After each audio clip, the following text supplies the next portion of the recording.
Chapter 264, Tyrant. Chapter 264, Tyrant. All the big shots from the seven houses were overwhelmed at Zhuo Fan's power, having exceeded their expectations by a long shot. What was considered a freak body cultivator, harder than diamonds, had in a single step crossed over the profound heaven stage and went straight to using Radiant Stage's abilities, leaving these old fogies eating dust. Bluntly put, these seven houses' big shots were so daft that not even one had touched upon the Radiant Stage. And that shame came crashing down, evident by their flushed faces. What is wrong with this generation? One freakier than the last. If these bags of bones were of Zhuo Fan's age, they'd be dancing in joy if they had the hope of even entering the profound heaven stage. But now, it only brings us tears. Out with the old and in with the new, they always say. But the new has kicked us to the curb with this display. Sigh. As the old bones watched the imposing and daunting Zhuo Fan on stage, their eyes glistened with tears, feeling as if they had aged a few centuries on the spot. Huangpu Qingtian was having a hard time containing himself, evident by the gnashing teeth and clenched fists. He showed off killing with intent last night, to flounce his almightiness and scare the living daylights out of Zhuo Fan. But come tomorrow, Zhuo Fan replied with the same coin, making his act anything but of a circus clown. Such a display of power would leave anyone wallowing in their refuse from fright. As to what Zhuo Fan did after this display, not only bitch-slapped him but threw him from the highest peak into the deepest abyss. The more he thought about it, the more he realized that his act yesterday was of foolishness. Zhuo Fan picked on his shame and did what he liked doing best, egging Huangpu Qingtian on with an exaggerated middle finger and a quirk of his eyebrows. Words were hardly necessarily at this stage in getting his point across. Dumbass. Huangpu Qingtian's eyes were spitting flames at this point, having long crossed the limits of his tolerance. But Leng Wuchang held his shoulder, stopping him from acting out.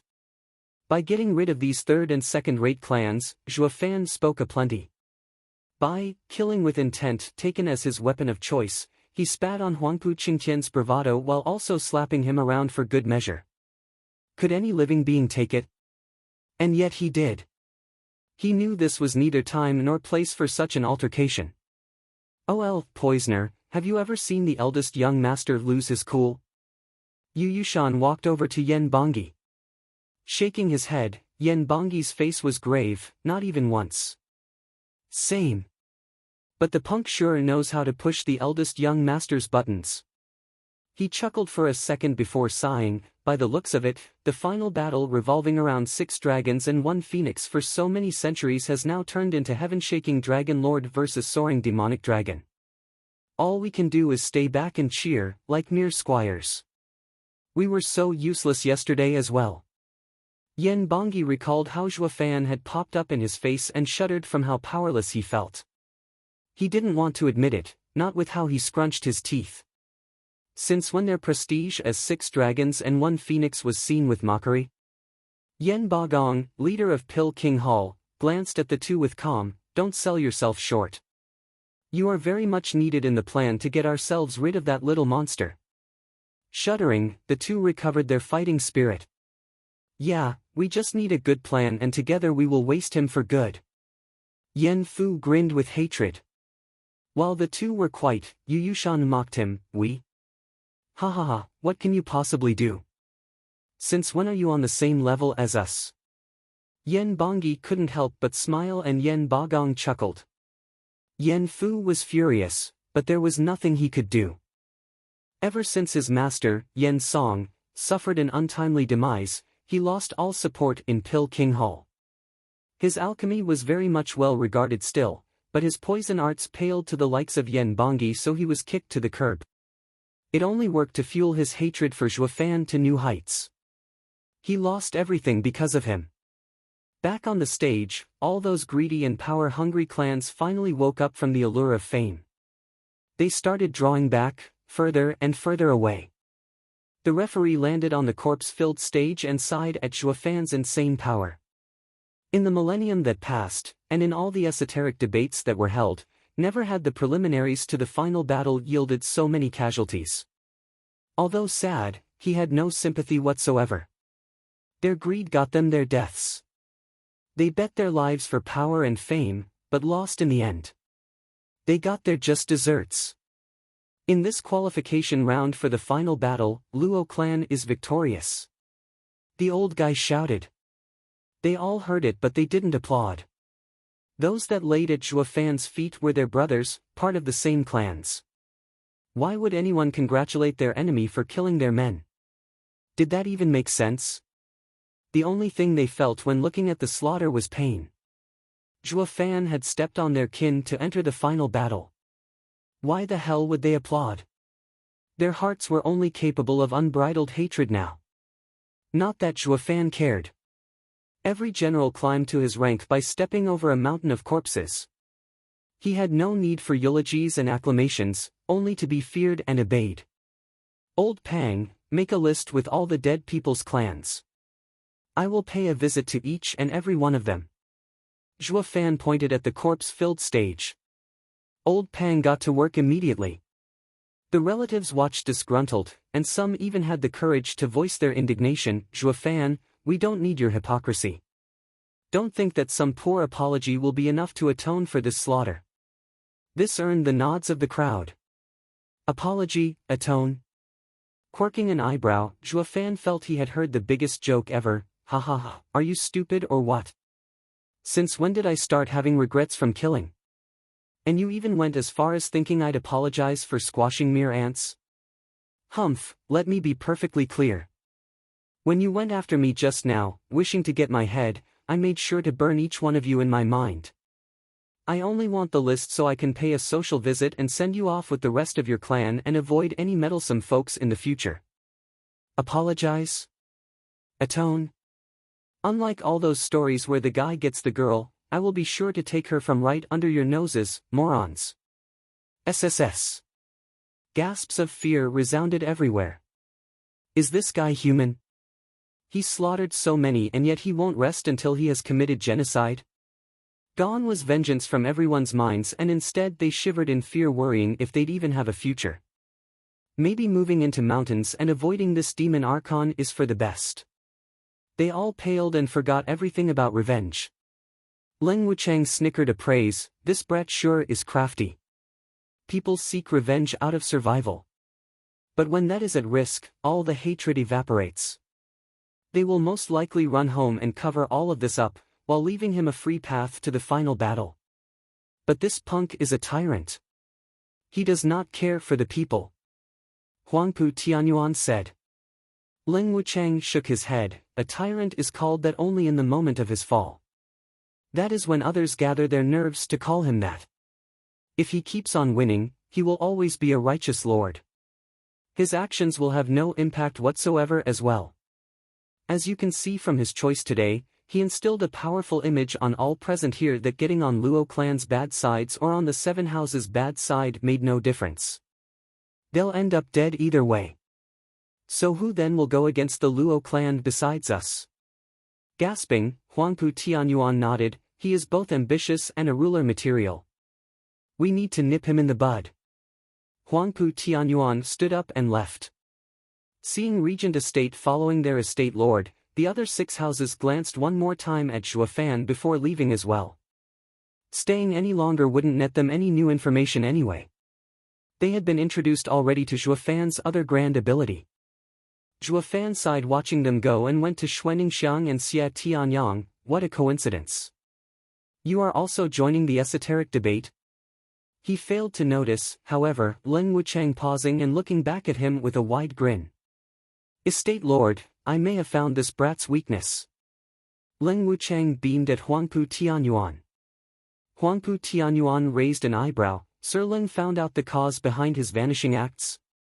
No, but it is akin to a spatial array. We can only use another array to seal this ability. Leng Wuchang shook his head. If only Zhuo Fan was here to hear this, he'd have the shock of his life, and praise Leng Wuchang's cunning eyes. The divine eye of the void's first stage's weakness was indeed a sealed space. But how do we trap him in an array? He is just too insidious to fall for it. Huangpu Tianyuan frowned.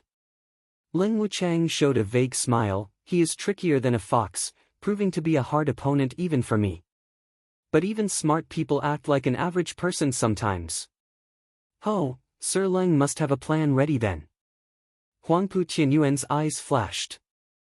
Leng Wucheng nodded and smiled. Chapter 265, A Clan Dog's Burial. Chapter 265, A Clan Dog's Burial.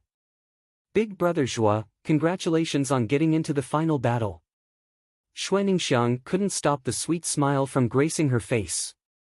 Xue Dingtian and Dong clan heads' hearts jumped from fear, despite knowing fully well that Zhua Fan had always been on their side.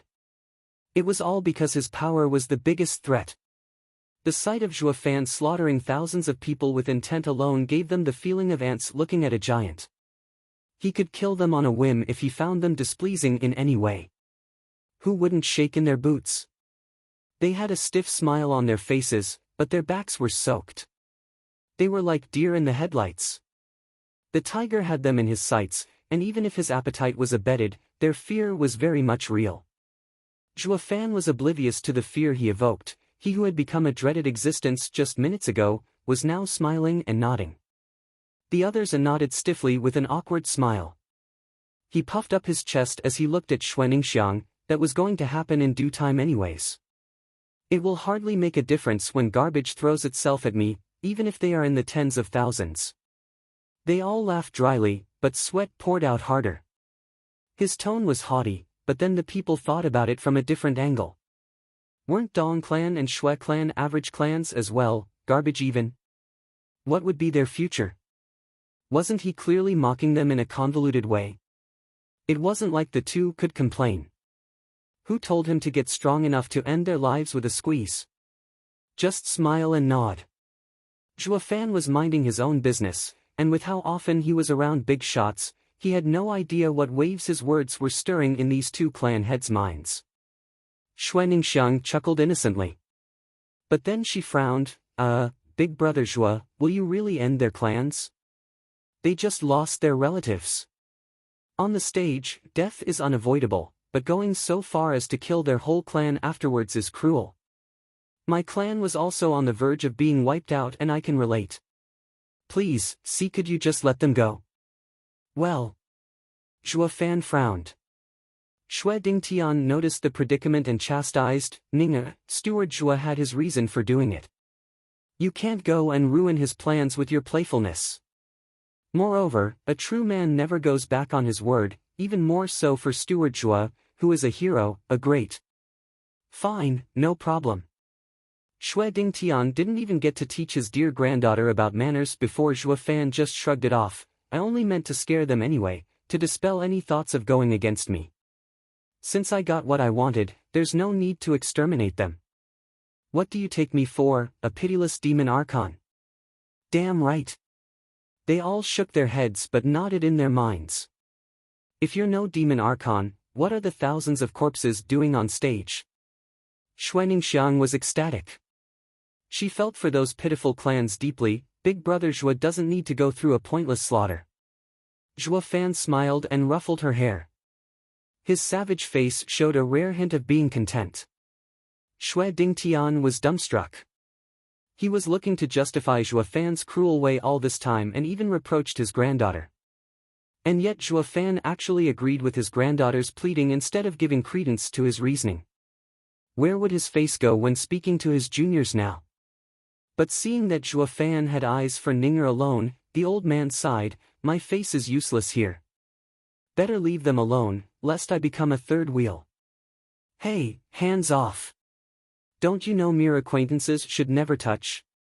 Xia Tianyang burst into their corner of the world and flung Zhua Fan's hand off Ning'er's head. His jealousy was already burning strong and seeing Zhua Fan patting her was the last straw. Zhua Fan saw right through him and sighed. Luo Yunchang took this moment to barge in as well. Yeah, how could any respectable woman be touched so casually? Then she said in apology, Ning'er, please don't mind it. Steward Zhua is a boor. I'll teach him some manners when we get back. It's alright. Young Miss Luo, don't blame Big Brother Zhua. Xue Ningxiang panicked. The gullible girl thought the young miss had the power to knock some sense into Zhua Fan. Zhua Fan frowned, feeling ticked off for some odd reason. Steward Zhua, here's the list. Captain Pang came with a paper. Zhua Fan scrunched it up and threw it, never mind. Captain Pang was stumped. What's with Steward Zhua? Why is he so angry? Zhua Fan had no clue why, but felt something amiss when Xie Tianyang flung his hand off the girl's head. It only got worse when Luo Yunchang showed up and her words stung him. He was now sulking and had no one to vent on. Suddenly, Zhua Fan shouted, "Wait!" They all looked around to see where Zhua Fan was looking. The Sun Clan's four were tiptoeing away. They were depressed. They worked so hard on their cultivation the last 5 years too. They thought with their strength, it was enough to at least take Zhua Fan to his grave together if not alone. But then they saw that monstrous Zhua Fan turn into an abomination, killing with intent. The four of them had no chance whatsoever now. They would be finished in a blink. Oh, they still wanted revenge of course, but that didn't mean becoming cannon fodder was in their plan. Only an idiot would jump right in when there was no chance of victory. So they chose to hightail out of there. Once Zhua Fan figured out who they were, he no longer cared about them. But now he needed a good punching bag to blow off some steam and they became the perfect targets. Zhua Fan hardly ever got angry, especially the kind of dubious and inexplicable type of anger he was feeling right now. But now that he ran into these guys, he felt like the luckiest man alive. Staggering, the old man in front stiffly looked back as he used the same hoarse voice, "You need something? Are you serious? You're asking me? After you had the gall to shout that you'll kill me?" Zhua Fan smiled in anger, walking towards them while spouting, "Kai Rong, Kai Xiaoting," and the Sun Clan's father and daughter, dropped the dumb act. The four shuddered as they turned, yet they were too scared to even look him in the eye. Luo Yunchang's group jerked. They threw the four out of their clan, but who knew they'd end up looking like freaks of nature? Zhua Fan cared not about their flimsy explanations and appeared right in front of the four as he taunted, "Come then. Weren't you gonna take revenge? I'll take you all on and even give you 2 free moves." Their faces sank, no longer arrogant as before, but down in the dumps. What good will 2 moves do when you can kill us with intent alone? Don't feel like it? That only got Zhua Fan's rage to tower higher and roared, "Since you have no guts, kneel. See how I put you in your place." Regardless of how unwilling they were, their knees buckled. To kneel or not to kneel? That was the question. Kneeling was shameful, but most likely a better outcome than ending up a smear on the ground at this savage's hands. Life is ever precious. Face matters not, especially with our creepy looks. One after the other, they bent their knees and fell on Zhua Fan's feet. Luo Yunchang cried, "How did you all end up like this? How else? The Hell Valley gave them some double-edged demonic method." A demonic emperor like Zhua Fan saw through them in a flash as he cursed, "Just look at yourselves. You're neither human nor monster and yet you still want to live. Is this the awe-inspiring power you all sought? Especially you. Instead of staying as an elder in the Luo clan you went ahead and threw your whole lot with the Sun clan. What a fool." Zhua Fan sputtered into Kai Rong's flushed face. Zhua Fan had hardly had enough and kept on flinging curses, "Do you know why you look like this? It's what you deserve for being so adamant in becoming someone's lapdogs. Even as an elder of the Luo clan, you wanted to climb aboard Hell Valley. Now that you did, you're worth less than even a dog. Idiot, nitwit, dumbass, Nimrod." Zhua Fan was on a roll. He was thorough in cursing out every bit of respect the four ever had. They couldn't even muster a retort. Luo Yunchang glanced at Zhua Fan with complicated thoughts. "Zhua Fan, kill us or torture us. But stop with the insults." Kai Rong had had enough it seemed. Zhua Fan squinted, "Kill you? Why would I ever do that?" The four were startled and echoed, "You won't kill us?" "Of course not. I only care about 2 kinds of people. Friends, to hang out with, and enemies, to kill." Grinning, Zhua Fan added, "What do you suppose you are? Enemy?" Kai Rong tested. Shaking his head, Zhuo Fan snickered. Friends, perhaps? Kai Rong's heart thumped with hope. Was Zhuo Fan absolving them? Was he going to help them? Zhuo Fan was cracking up, and mocked them even harder. Wrong, you are nothing to me. Just a bunch of clowns unworthy to kill and even less to call friends. Beat it. Live on like the dogs you are and have a taste of worldly pain as you reflect on your mistakes. I expect a good show on your part. With a grin, Zhuo Fan finally felt at peace, having cursed them and humiliated them so thoroughly. Chapter 266, Rage. Chapter 266, Rage. Shameless humiliation. The faces of the four were aflame, wishing they could go out fighting, and yet they kneeled there without a peep. Why were they here anyway? Did they come here only to get humiliated? Luo Yunchang sighed and glanced at Zhuo Fan. Zhuo Fan looked crazed in his enjoyment, shouting, "Why are you still here? Get lost already." Kai Rong's group shook their heads and left, but not before they heard Zhuo Fan sinking one last insult, "Do it like dogs. What are you standing around for when you're not even humans?" Shuddering, the four bit their lips fiercely. Zhuo Fan was towering over them with his mighty air and arrogance, yet all they could do was suffer. He was just that strong. Kai Rong wept as he crawled away with the other three. Their image in the evening sun struck the picture of degradation, of stray dogs begging for mercy. Zhuo Fan barked on and on, trying to dispel that queer rage completely. People watched Zhuo Fan being thorough in humiliating these four, leaving them without a shred of dignity. The more they saw, the greater their fear of Zhuo Fan became. They said a warrior could be killed but not shamed. And yet when these clan heads watched such naked display of abuse and mockery, they felt it was even worse than having their entire clan wiped out. Because visiting the underworld may be cruel and sad, but all clansmen would meet again in the afterlife. While the shamed would have to live on with this disgrace, in this nightmare built by harsh and cruel words, a fate worse than death. While Zhuo Fan was raining curses, his every word stung Shui and Dong clan like daggers. Are we dogs or warriors? The Luo clan had Zhuo Fan as their pillar that even the seven houses regarded with importance, and thus they could maintain their integrity. While to the average clan in this world, not being dogs would end up becoming their destruction. How could one have integrity when his entire existence was threatened? Oftentimes they never wished to rise above their station, simply to survive. That was why they had integrity on the surface, while acting like dogs through their actions.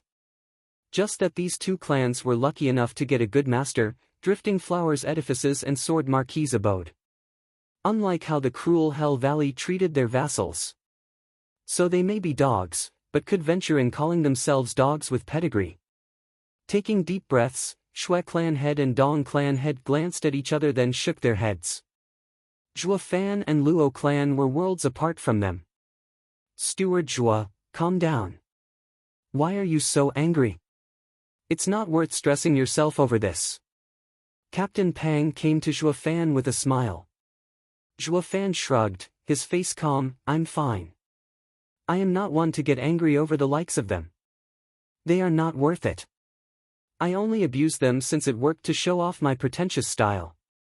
Captain Pang reeled and laughed dryly. What a reason to curse someone. How freakish. Only Luo Yunchang bit her lip watching Zhuo Fan. Oh, sorry everyone, there are matters that I need to deal with. I shall take my leave. Zhuo Fan cupped his hands and left with Luo Yunchang and company. The others replied in kind. Only Dong Xiaowan watched him grumbling, he never even looked at me. Dong clan head patted her shoulder and shook his head, Wanner, you and him are of different worlds. It's impossible. Dong Xiaowan closed her teary eyes. In Luo clan's residence, the ever-quiet Luo Yunchang spoke up, Zhuo Fan, Miss Ninger and you. What's wrong? Zhuo Fan asked, puzzled. Luo Yunchang looked at him long, then shook her head, nothing. Zhuo Fan blinked obliviously. Luo clan stayed in a small courtyard in Dragon Cloud City. After coming here, Zhuo Fan called for Lei Yuntian and the 20 profound heaven fakes. With Steward Zhuo as our bulwark, We will always achieve absolute victory. Lei Yuntian cupped his hands and laughed. Zhua Fan merely barked at the fakers. Elder Lei, cane these things 100 times each, personally. Lei Yuntian was startled. Why is Steward Zhua angry? Did he lose? No way. Whenever Zhua Fan entered the fray, he only came out winning, not to mention this was an easy matter. The 20 fakers were stumped as well. What did we do? They've been well behaved as of late. We never showed off either. Zhua Fan snorted, you think I forgot about you since I didn't pay you any attention last couple of days? Luo clan was attacked yesterday and even our allies and outsiders came out with heavy wounds trying to protect our masters. While you just picked a corner to let this play out. You think you'll get out of this so easily? But they were 6 dragons and 1 phoenix. We have no hope of defeating them, would have only died for nothing. One of the 20 said with fear. Squinting, Zhua Fan's flick sent him flying as he roared, you call that a reason? When you were Imperial Guards, did you run away as well? You are now the Luo clan's guards and the least you could do is be our shields. We are never to die before all of you. Didn't Elder Lei and Captain Pang act just the same? You don't have the Luo clan's well-being as your priority and must be punished. Lei Yuntian nodded after a pause. He was right and these guys had to be put in their place. Elder Lei, what are you standing around for? Do it. Zhua Fan barked. The 20 fakers jolted in fear. Lei Yuntian was about to execute the order when he froze. Wait, 100 canes per faker? Won't my old body give out after 2,000 hits? Steward Zhua, are you punishing them or taking it out on me?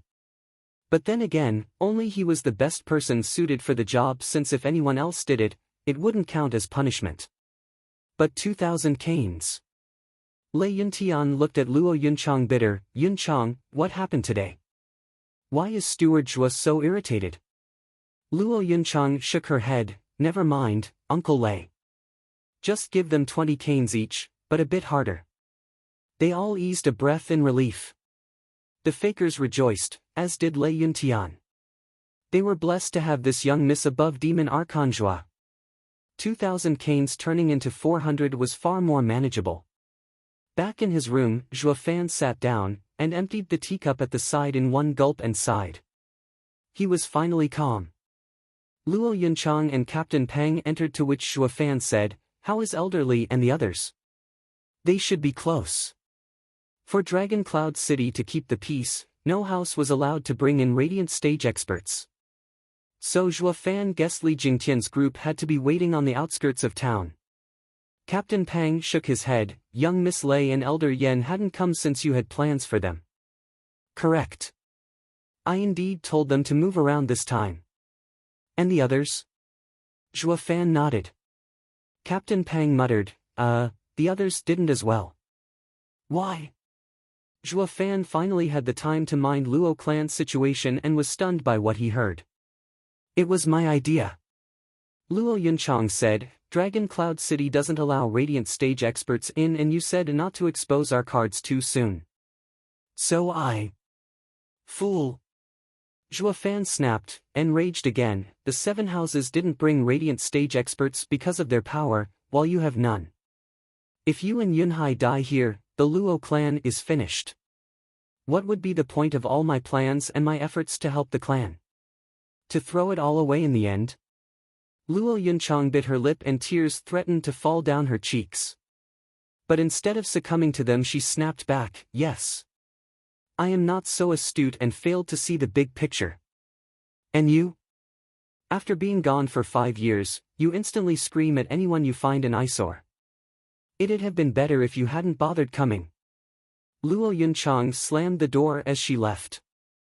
Captain Pang was awkward, Steward Zhua, please don't take it to heart.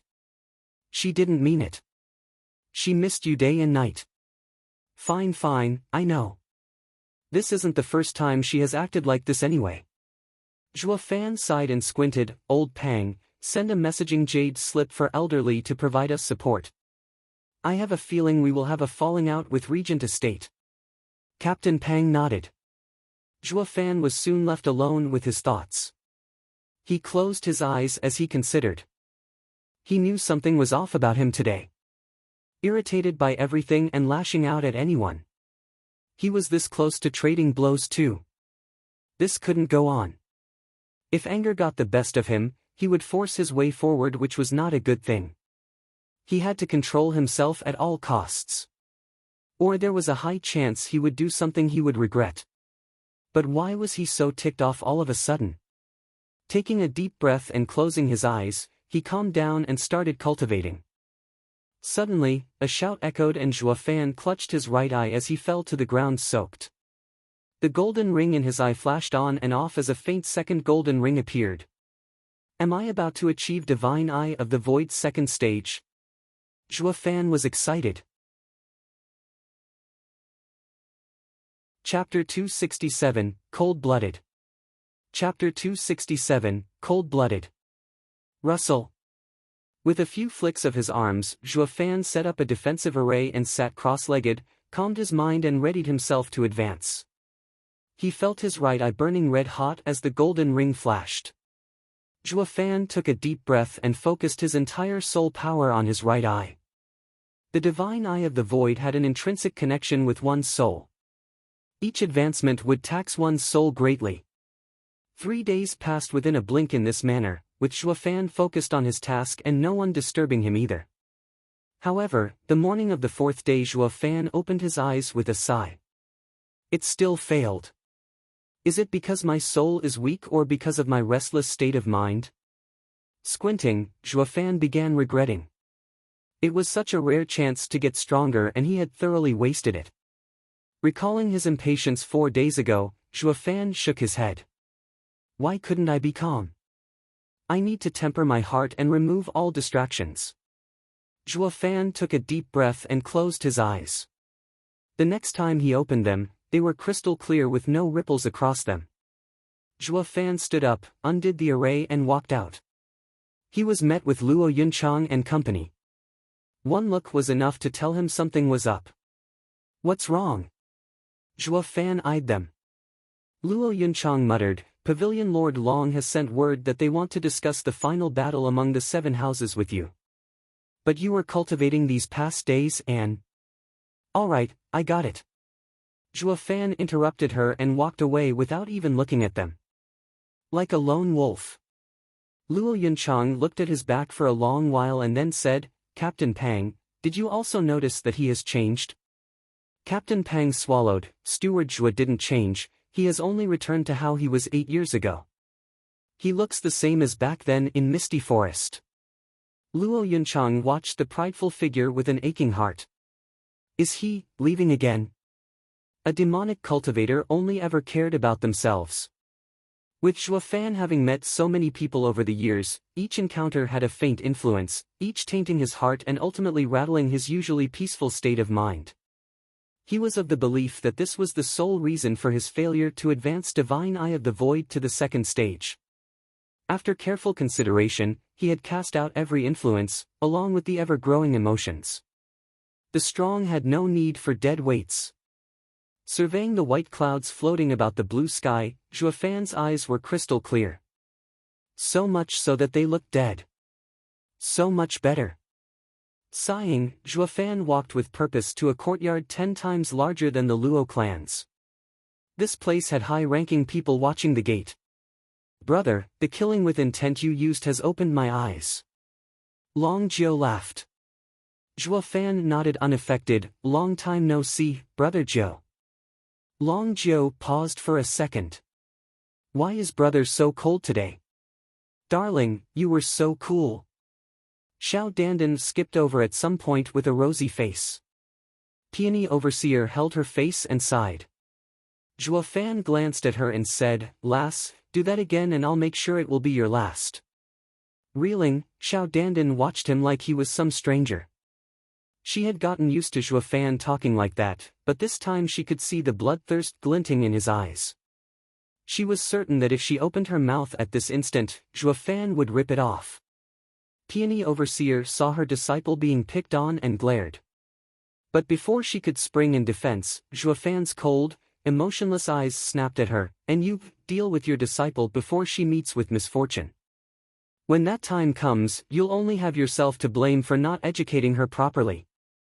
Zhuo Fan then walked inside without sparing the women a look. Zhuo Fan had long lost his joking mood and was ready to follow up on his threats. What's wrong with this kid? He's like another person.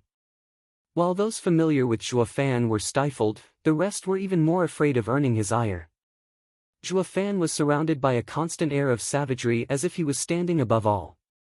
No one dared to stand closer than 3 meters around this mighty lord. His faraway look and his power let them know that the best he ever felt was when he was alone. This Zhuo Fan left them all cold and shaken inside. Rumble. Zhuo Fan walked in through the heavy door, where the 3 clans sat around a round table. They all smiled at his coming, Chu Qingcheng especially. He nodded and smiled in reply, but ignored Chu Qingcheng as he took a chair.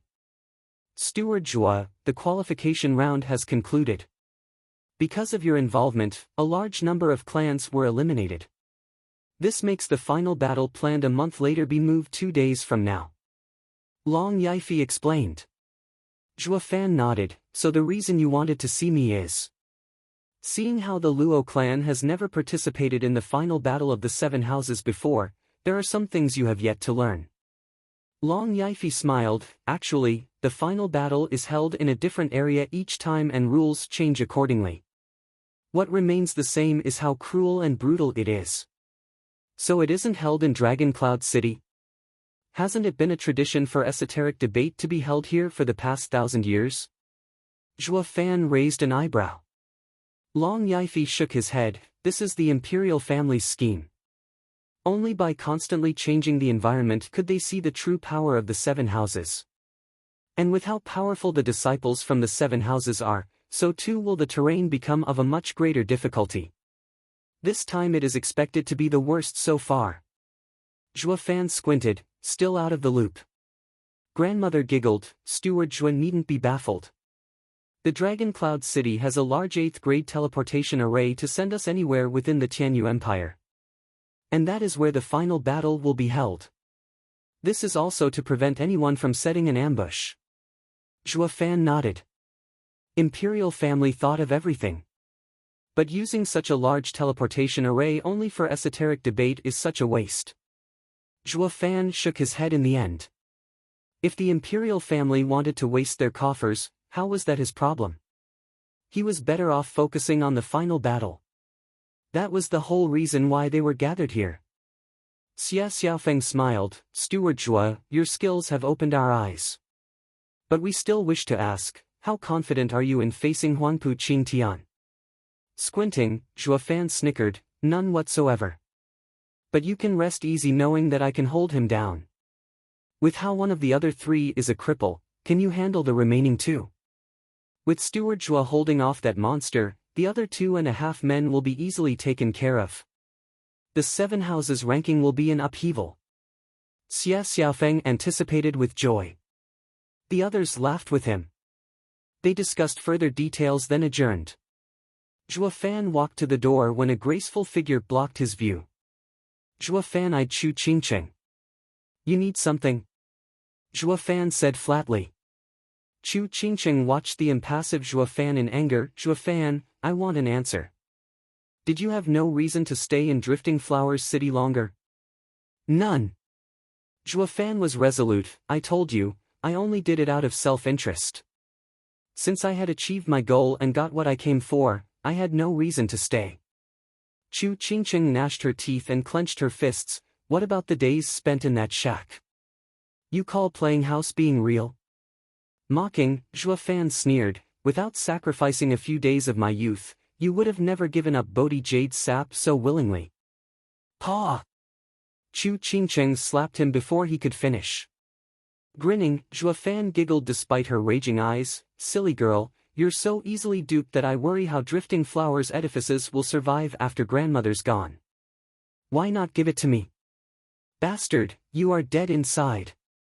Chu Qingcheng glared, her fingers dug into her palm drawing blood, trailing her flawless skin.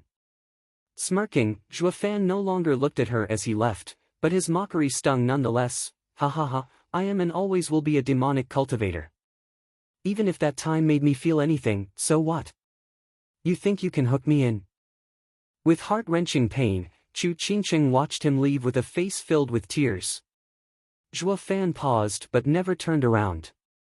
His face forever cold as he walked away alone. Peony Overseer and the rest rushed over, seeing Chu Qingcheng's state and starting cursing Zhua Fan.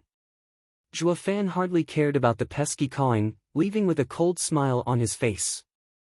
He had just left the courtyard and soon noticed some blood seeping from his mouth. He wiped it off unfeeling and mechanically. To become a demonic emperor he had to be cold-blooded and to never allow a trace of emotion to get a hold of him ever again. Chapter 268, Prologue of the Final Battle.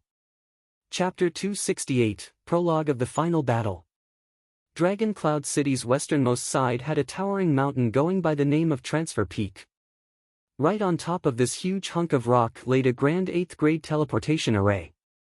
Some said that even before Tianyu Empire came to be, the Yuan imperial family used this precise array to send its troops to every corner of the empire. But as the chaos made way to peace, it didn't see much use, serving now just as a means to blow off the 7 houses' ever-accumulating rancor through the esoteric debate. At this particular moment, hundreds of clans were gathering on it en masse. They all looked at the array with nervousness, excitement and awe. Anyone would be excited when it came to joining the final battle, knowing their rise was just around the corner, as was their destruction. And they were nervous as well at having qualified for this final battle. Besides the first-rate clans still holding their ranks, the third- and second-rate clans went through a shuffling. Few were those that rose to become first-rate, with new and incredible power. The final battle, however, wasn't as cushy as the qualification round. Not that the entry fights were ever easy to begin with, but when taking the final battle into account, its cruelty was way worse than the qualification battles. Thus, it was easy to imagine how nervous these clans were feeling. That went farther for a particular underdog, the Luo clan of Windgaze City. With soaring demonic dragon Zhua Fan on par with 6 dragons and 1 phoenix as vanguard, was there anyone capable of pushing them back? What was on the clan's minds however was whose vassal were they, for whose sake were they fighting for? The worry hit many hard. Look, the Luo clan! A shout snapped hundreds of heads in Luo Yunchang's direction as she led the Luo clan alongside Zhua Fan. Finally healed, Luo Yunhai could now show his heroic aura, and thirst for battle. A youth still, yet the 5th tiger of Tianyu would never just be another face in the crowd. Their proceedings instilled a certain heavy air around the onlookers. The Luo clan was a veritable wolf strutting through a sheep herd. It was so bad that the people made a 10-meter wide space for them. Everyone feared getting close to this savage beast. And yet, there were always exceptions. Big brother Zhua, you're all here. Xuaningxiang skipped over hyped and waving. The Shui and Dong clans behind her earned not few raised eyebrows. What was their connection for these 2 clans to get so close with this wolf? But the appearance of Sword Marquis Abode's second young master, Xie Tianyang, making his way there as well, cleared all doubts. So they're allies. There was no shortage of rumors flying about the Luo clan, especially about its supporters. It so happened that Sword Marquis Abode was among these rumors, and today only validated it. This only worked to make the people even more envious of this upstart clan. So this is why the Luo clan jumped from 3rd to 1st rate and had a free path to the final battle. They have a house behind them. What kind of sheer dumb and rotten luck had they stumbled upon to have a house treat them so?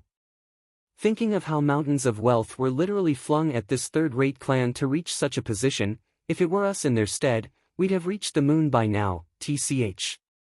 People always looked at the surface of things, unaware that the Luo clan of today wasn't because of the support of some houses. And it was what they were today that had caught the 7 houses' attention. It was painfully obvious to see who here was a dog or a man. Xuaningxiang gasped as she reached them with a sweet and innocent smile. Zhua Fan's mouth quirked and he ruffled her hair. What are you doing here? Haven't you always hated watching people die? Luo Yunchang retorted as she watched him longingly. It was her first time in days that she caught Zhuo Fan show a carefree smile. But why wasn't it directed at her? Luo Yunchang sighed, feeling the ache deep within. It's fine, big brother Zhua. Shui clan is joining as well, and I'll be going too. Shui Ningxiang giggled, brandishing her cute little fists to show her battle spirit. Zhuo Fan shouted anxiously, you can't, Ning'er. This is a vicious battle, not a game. A girl like you has no place on the battlefield. I don't care, because I know big brother Zhuo will be there to save me whenever I'm in danger. Shui Ningxiang blinked her bright eyes, watching Zhuo Fan eagerly. She then looked at the thunder ring. Whenever I'm in peril, the thunder ring will flicker and you'll appear. Isn't that right? Zhuo Fan squinted, then nodded in defeat. Fine, I'll look after you. You don't have to worry about that. You have Huangpu Qingtian to deal with. Ning'er will be in my care. Xia Tianyang stormed next to Shui Ningxiang and held her shoulder, making a claim on her. Shui Dingtian only now arrived and smiled awkwardly. I can't stop her. This girl is too stubborn. But don't worry, she will be in her brother's and young master Xia's care, so she won't be in any trouble. On cue, Shui Lin and Shui Gang cupped their hands. Startled, Zhuo Fan gave them a once-over and nodded, despite the sense of loss taking hold on his heart. He felt that he and Ning'er were only growing apart. With mountains rising between them, they could never return to the blissful times they shared in Allbeast Mountain Range. This is for the best. He wanted to numb his heart, and severing those memories of their past encounters was for the best. With a deep breath, Zhuo Fan regained inner peace, like a stone-cold killer. He said to Xia Tianyang, take good care of her and make sure nothing happens. It goes without saying. Xia Tianyang nodded. Zhuo Fan, I'm coming as well. Luo Yunchang spoke up. Zhuo Fan raised an eyebrow. Why, didn't I say I and Yunhai and 10 guards are enough? Why do you want to come all of a sudden? How? No reason, you'll protect me so it'll be fine. Luo Yunchang batted her eyes. Shaking his head, Zhuo Fan said, no, too dangerous. Are you worried about me? That's not it. Zhuo Fan scratched his nose. I'll be in danger if I have to constantly look after you. The others chuckled. Luo Yunchang glared as she kicked his shin. You make me a dead weight while you said you'd protect Ning'er. What am I then? Zhuo Fan let her vent on his leg, stiffened for a second as his face went cold. Luo Yunchang kicked him once, but the second kick didn't come, for her heart grew forlorn the more she looked at Zhuo Fan. Zhuo Fan had closed off his heart under lock and key. He was like a prideful hero, wishing to bear everything alone. The 7 houses are here. The shout got everyone's attention. With Regent Estate in the lead, the 7 houses strutted forth. Chu Qingcheng was there as well. She glanced at Zhuo Fan only to see his face ever cold and impassive, which made her clench her fists. Grandmother was right. He is dead inside, not worth any woman's attention. Scoffing, she ignored him and walked behind grandmother with a frosty gaze. Marshal Dugu has arrived. Dugu Zhantian brought 10,000 soldiers to surround this area. He did it as a safety measure to instill order. But the thick scent of blood and steel shuddered the nerves of every disciple here, they who had only known life in the clan. Laughing, Dugu Zhantian stopped before Zhuo Fan and patted his shoulder. Haha, kid, I was ready to come out and save you that day, but you have radiant stage abilities already. You hid them so well that you even had me worried. Marshal was there as well. Zhuo Fan raised an eyebrow. Dugu Zhantian nodded with a smile. How could I not? Just the day before Huangpu Qingtian showed off his intent. I had to watch over you. Who knew, who friggin' knew, you are both made of the same cloth, monsters the lot of you. I was worried for nothing, ha ha ha. Laughing on, Dugu Zhantian turned to Luo Yunhai and gave him some warnings before leaving. The 4 tigers of Tianyu offered their encouragement as they left as well. Reaching the forefront, Dugu Zhantian surveyed the crowd of clans. Please step before the array. The esoteric debate's final battle will begin shortly. Starting with Regent Estate, the 7 houses took the first line in order of the previous esoteric debates ranking. Next were the clans, never even entertaining the thought of cutting ahead. The clans either stood behind their master or the house they wished to become a vassal of. Obviously, Regent Estate had the numerical advantage. But typical of Regent Estate, that didn't mean these clans were going to be accepted. While other clans with modicum of strength settled for standing behind other houses they wished to follow. Dong clan went behind Drifting Flowers edifices, and Shui clan behind Sword Marquis' abode. Zhua Fan glanced at Luo Yunhai and nodded. Luo Yunhai strutted under the shocked gaze of the people right abreast the 7 houses, next to Drifting Flowers edifices. The rest of the clan's members puffed up their chests right behind him. The shock was understandable. The crowd now realized that the Luo clan was no one's dog but stood on their own. But this was a direct challenge to the 7 houses' authority. Would they be able to handle it? Chapter 269, The Most Enticing Reward. Chapter 269, The Most Enticing Reward. The 7 houses turned their heads, but the calm look on their faces said it all. They were expecting this. That only fueled the crowd's uproar. The 7 houses are accepting the Luo clan's rise? But how could they allow anyone to stand at their level? The Luo clan did have soaring demonic dragon Zhua Fan, that insane monster, but the rest of the clan was a whole another matter entirely. Huangpu Tianyuan snickered at the narrow-minded clans around him. Were they so blind to see it coming ever since Zhua Fan started having a field day with the 7 houses' elders? So even though Luo clan was overstepping its bounds, per usual, none of the houses found it worthy of a reaction.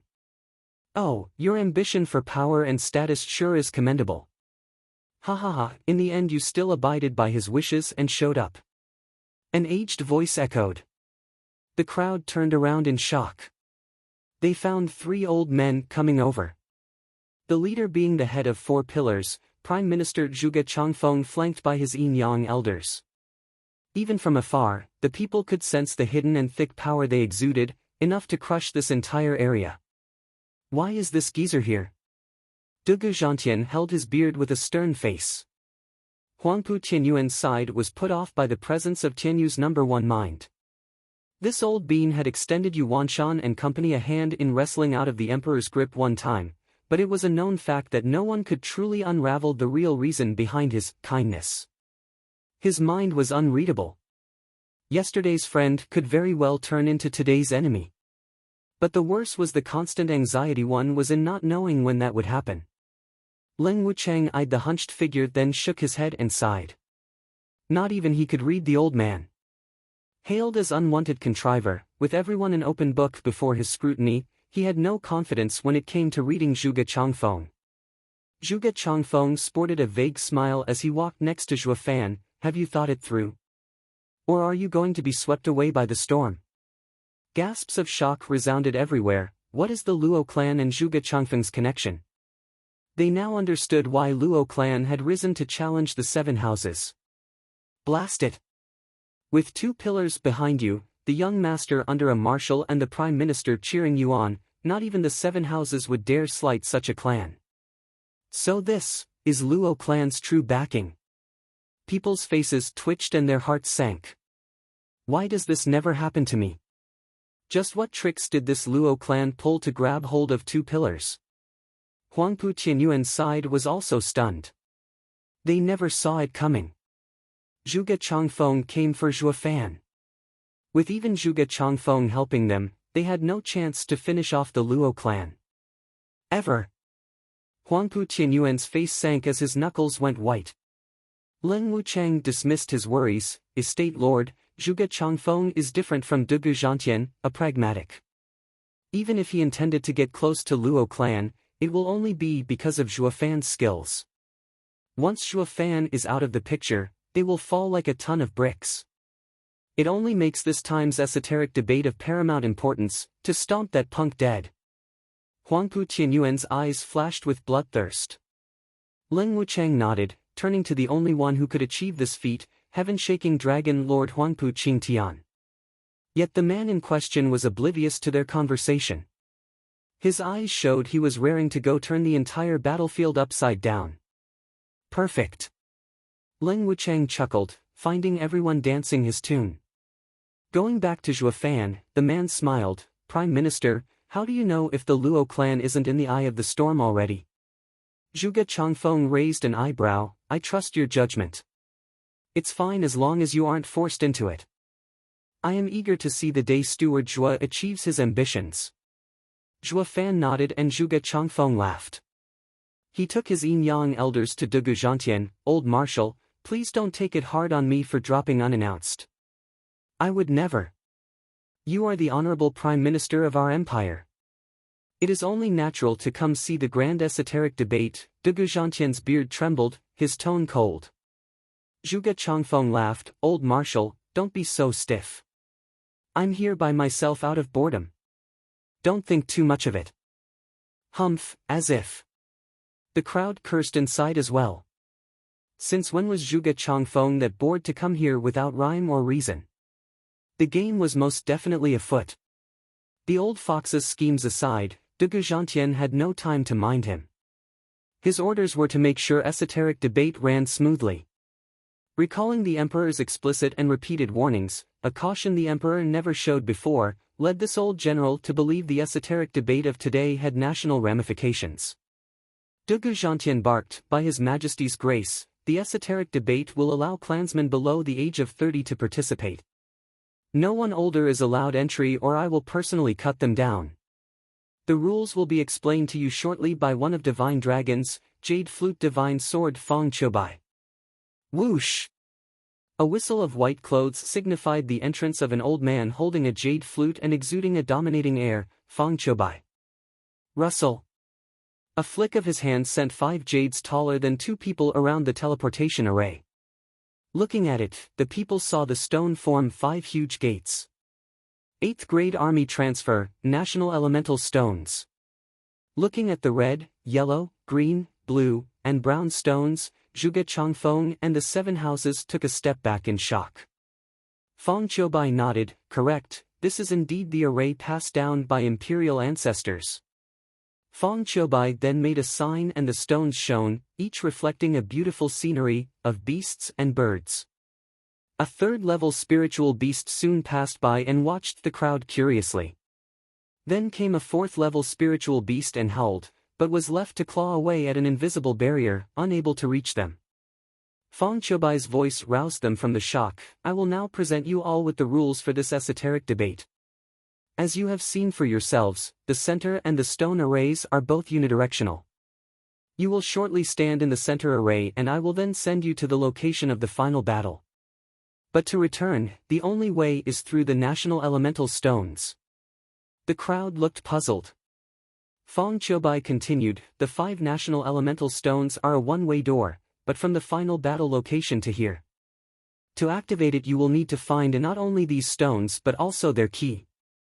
However, each array has a yin and yang key that must be joined to return. And the order of your arrival will mark your ranking. Simple enough. Huangpu Qingtian smiled. The others nodded, finding it pretty straightforward. It all came down to finding some keys and the way back. The greatest danger was merely deadly battles between clans, nothing of importance. Feng Qiubai raised an eyebrow and snickered, simple is it?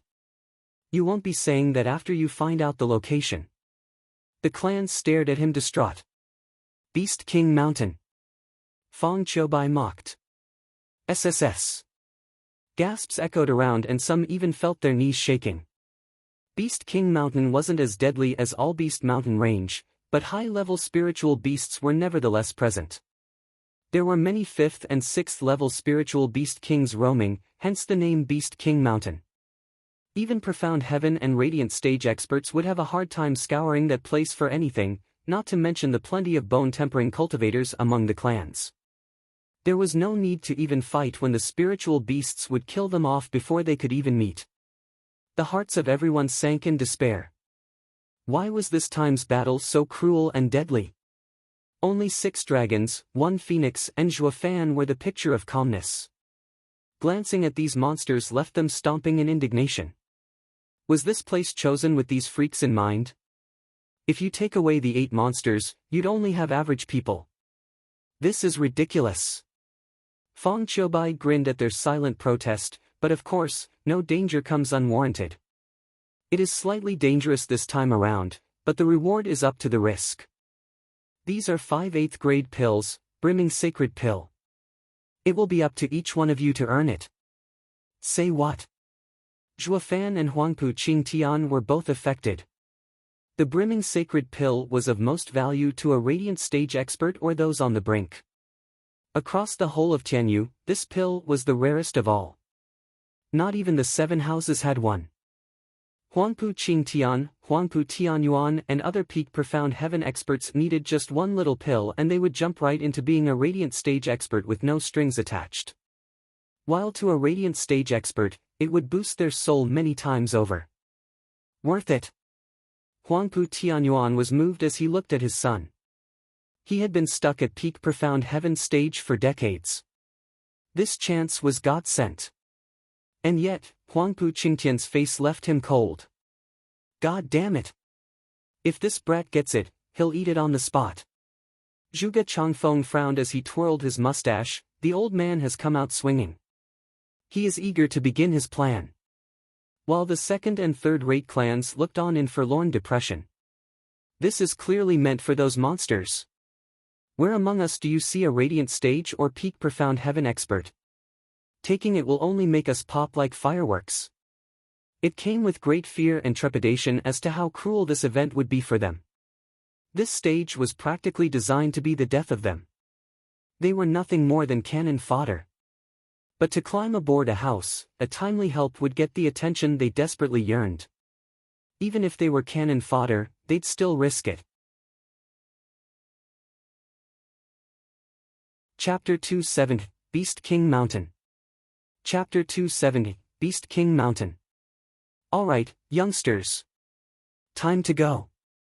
Fong Qiubai made a hand sign and pointed at the dark mass in the center of the array. In a dazzling fashion, a pillar of light sprung up straight to the sky and forced people to squint. Every clan's younger generation rubbed their eyes and their mouths twitched. But no matter how unwilling, they all walked on. Go! Go! Just go and die. They all cursed. No matter how they thought about it, Fong Qiubai's cheering felt more like a blatant wish for an untimely death. Not like they had a choice in the matter. So on they went, for their clan's honor, and for their future. Whoosh! People sank into the pillar of light one after another, gone for good. Zhua Fan glanced at the array and said to Luo Yunhai's group, "The teleportation array is random and will split us up. No matter what happens, you are to search for each other first and foremost." Yes, Steward Zhua. The 10 young guards nodded and Luo Yunhai spoke gravely, "Don't worry, Brother Zhua, my godfather put me through some scouting lessons and I'll quickly find you." Grinning, Zhua Fan said, "It was a good thing after all, leaving you in Marshall's care all those years. I can rest easy now." Luo Yunhai's eyes shined with resolve. "Let's go." Zhua Fan took his group through the light pillar. Luo Yunchang's side looked from afar and prayed for their safety. "Zhua Fan, I will make you pay for killing my master." A sudden roar caught Zhua Fan's attention. Yan Fu watched him filled with revenge and hatred, more obvious now that the white light separated them. Zhua Fan was stunned. "Damn, forgot about that twerp. This guy is a coward anyway. He only waited for me to get in the array before barking. Ah, what a chicken." Zhua Fan shook his head and sighed. He was gone. Yan Fu however was over the moon. He actually managed to provoke the monster. Yen Bongyi walked over and mocked, "Spineless brat, try to refrain from being so despicable next time." The other houses also snickered. Waiting for your enemy to be unable to do anything to you, if that isn't cowardice, what is? You've gone long on the path of a gutless rat. As they looked at him in ridicule, the rest of the 7 houses entered the pillar of light as well. Yan Fu gnashed his teeth, his face flushed as he followed them. The bustling place from moments ago soon turned quiet. Fong Choubai found all participants gone and closed the array with another hand sign. Yet beyond his perception, two shadowy figures slipped past just as he finished. Whoosh! The towering light pillar died and Zhuo Fan found himself in the heart of a forest. He didn't even get to make sense of his surroundings as a roar grated his ears. With a rancid smell and whistling wind signaling its arrival, a dozens of meter-tall bear rose behind him. With his rock-splitting paw, it smashed right for him. Even a ninth layer of bone-tempering cultivator would be hard-pressed to face such power. Snapping his head back, Zhuo Fan frowned, fourth-level spiritual beast, mountain-crushing bear. The giant paw was right in his face, yet all Zhuo Fan did was have his eye flash azure. The fierce bear paw came to a grinding halt and the giant bear was scared out of his mind as he ran with all his power. Zhuo Fan watched the disappearing humongous bear with a snicker. The azure flame's use isn't limited to all beast mountain range. All spiritual beasts are under its influence. This would make the trip to Beast King Mountain a breeze. While others had to painstakingly pay attention to any high-level spiritual beasts on the prowl, he was out on an evening stroll. The Beast King Mountain was his home turf. On the other hand, it was a nightmare for the rest of those poor suckers. Particularly those that had yet to enter the profound heaven stage. Since he was welcomed by a fourth-level spiritual beast, the others ought to be receiving more or less the same honor, no? I have to find Yunhai fast. Frowning, Zhuo Fan's wings unfolded and he took to the skies. Some flying spiritual beasts shot straight for him, but a flash of azure flame from Zhuo Fan's eyes cut their intent clean off. Whoosh! Flashes of white dazzled the sky for the better part of the next hour, yet Zhuo Fan never met another person. He sighed at how ridiculously vast the Beast King Mountain was. If he didn't find the others fast, who knew what might happen? Save me! A charming voice entered his ears. Zhuo Fan paused. With how vicious the Beast King Mountain is, no normal person would be stupid enough to come here. This person has to be a contender. Among the many clans that joined, Drifting Flowers edifices had the most girls. Should I or should I not? Zhuo Fan mulled it over for a second before flying down. I guess it won't be nice to watch your own ally bite the dust without helping. Since I won't find Yunhai anytime soon, I better lend a helping hand. Zhuo Fan sent out a soul ripple and locked onto the source of the sound in an instant. He saw a huge lake in the distance, wide enough that it was impossible to see the other shore. The place was verdant and lush, framed perfectly by the sun's rays. But the water of the lake started to roil and billow as huge waves rose all over the place. A charming girl slammed into the water in great distress. Across from her was a quarter-mile-long scarlet venomous serpent. Its eerie pair of sharp eyes looked at the panicking girl with hunger. Sixth-level spiritual beast, overpowering flood dragon. Zhuo Fan squinted in shock. That was no ordinary snake, but a water serpent descended from the mighty flood dragon. Such a spiritual beast was a natural king. It was a peak existence even among sixth-level spiritual beasts. Not even a common seventh-level spiritual beast could contend with it. Zhuo Fan gasped in awe at the Beast King Mountain hiding such a monster. Even more so to the bad luck this Missy had, in landing not just in its turf, but its home waters. In fact, she popped right in its goddamned open maw. It couldn't get any worse than that. SSS. Flicking its red tongue, the serpent opened its maw ready to swallow the girl whole. The girl shuddered and curled up, giving up on herself. Zhuo Fan's right eye flashed with a golden ring and he appeared next to her. With another flash, they were gone.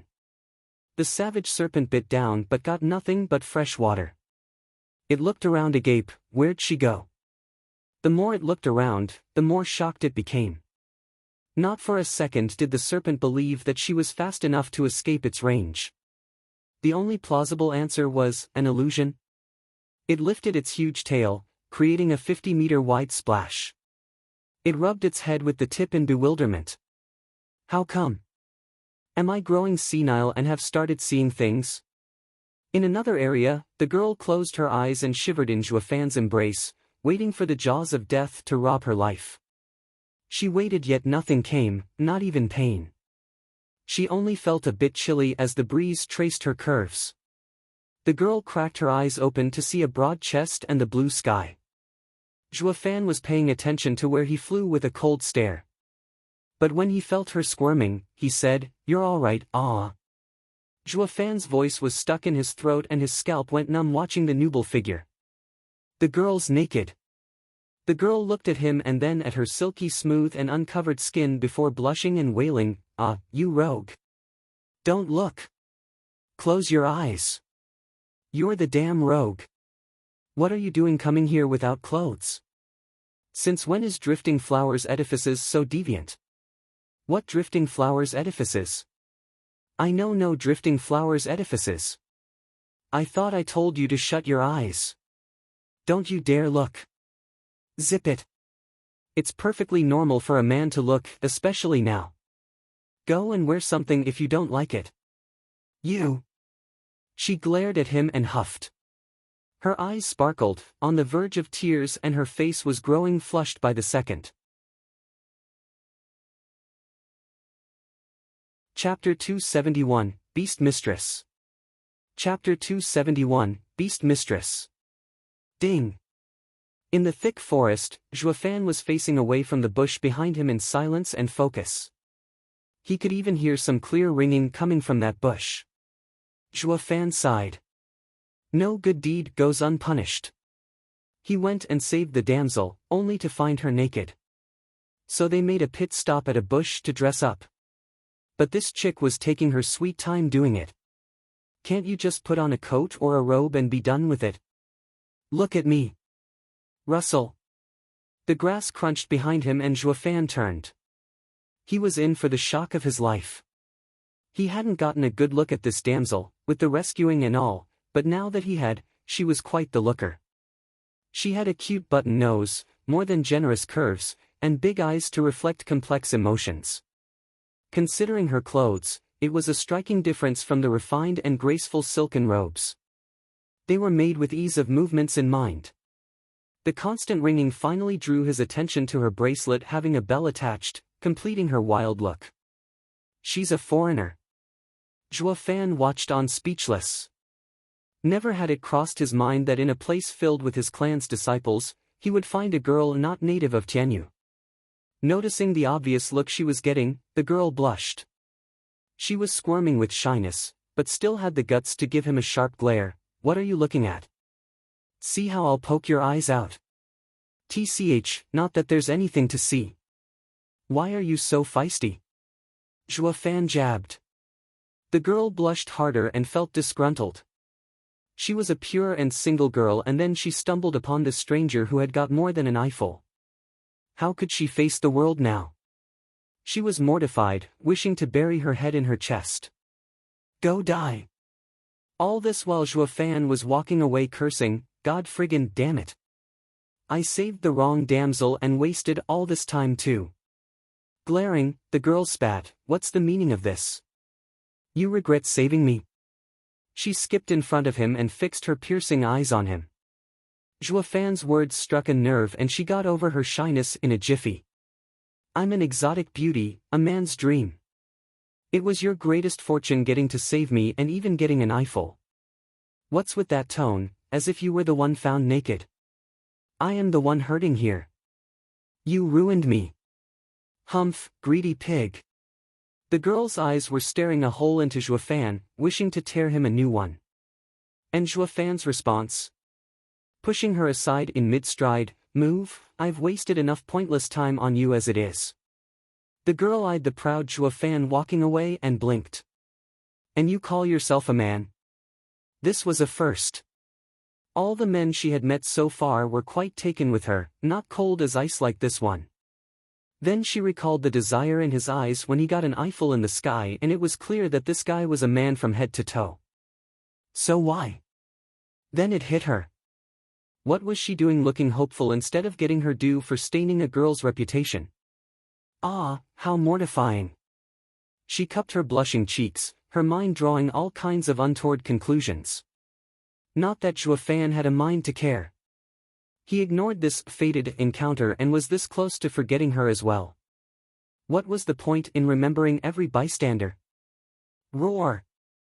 A sudden gust signaled the appearance of a golden panther as it jumped down from a tree up above. It stared savagely at Zhuofan, baring its reeking fangs as well. Fourth level spiritual beast, mountain crossing golden panther.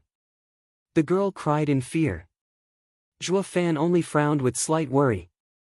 With fourth level spiritual beasts being the order of the day on Beast King Mountain, he was plagued by what might happen to Yunhai. The girl figured Zhuofan was rooted to his spot from sheer terror and rushed to his rescue.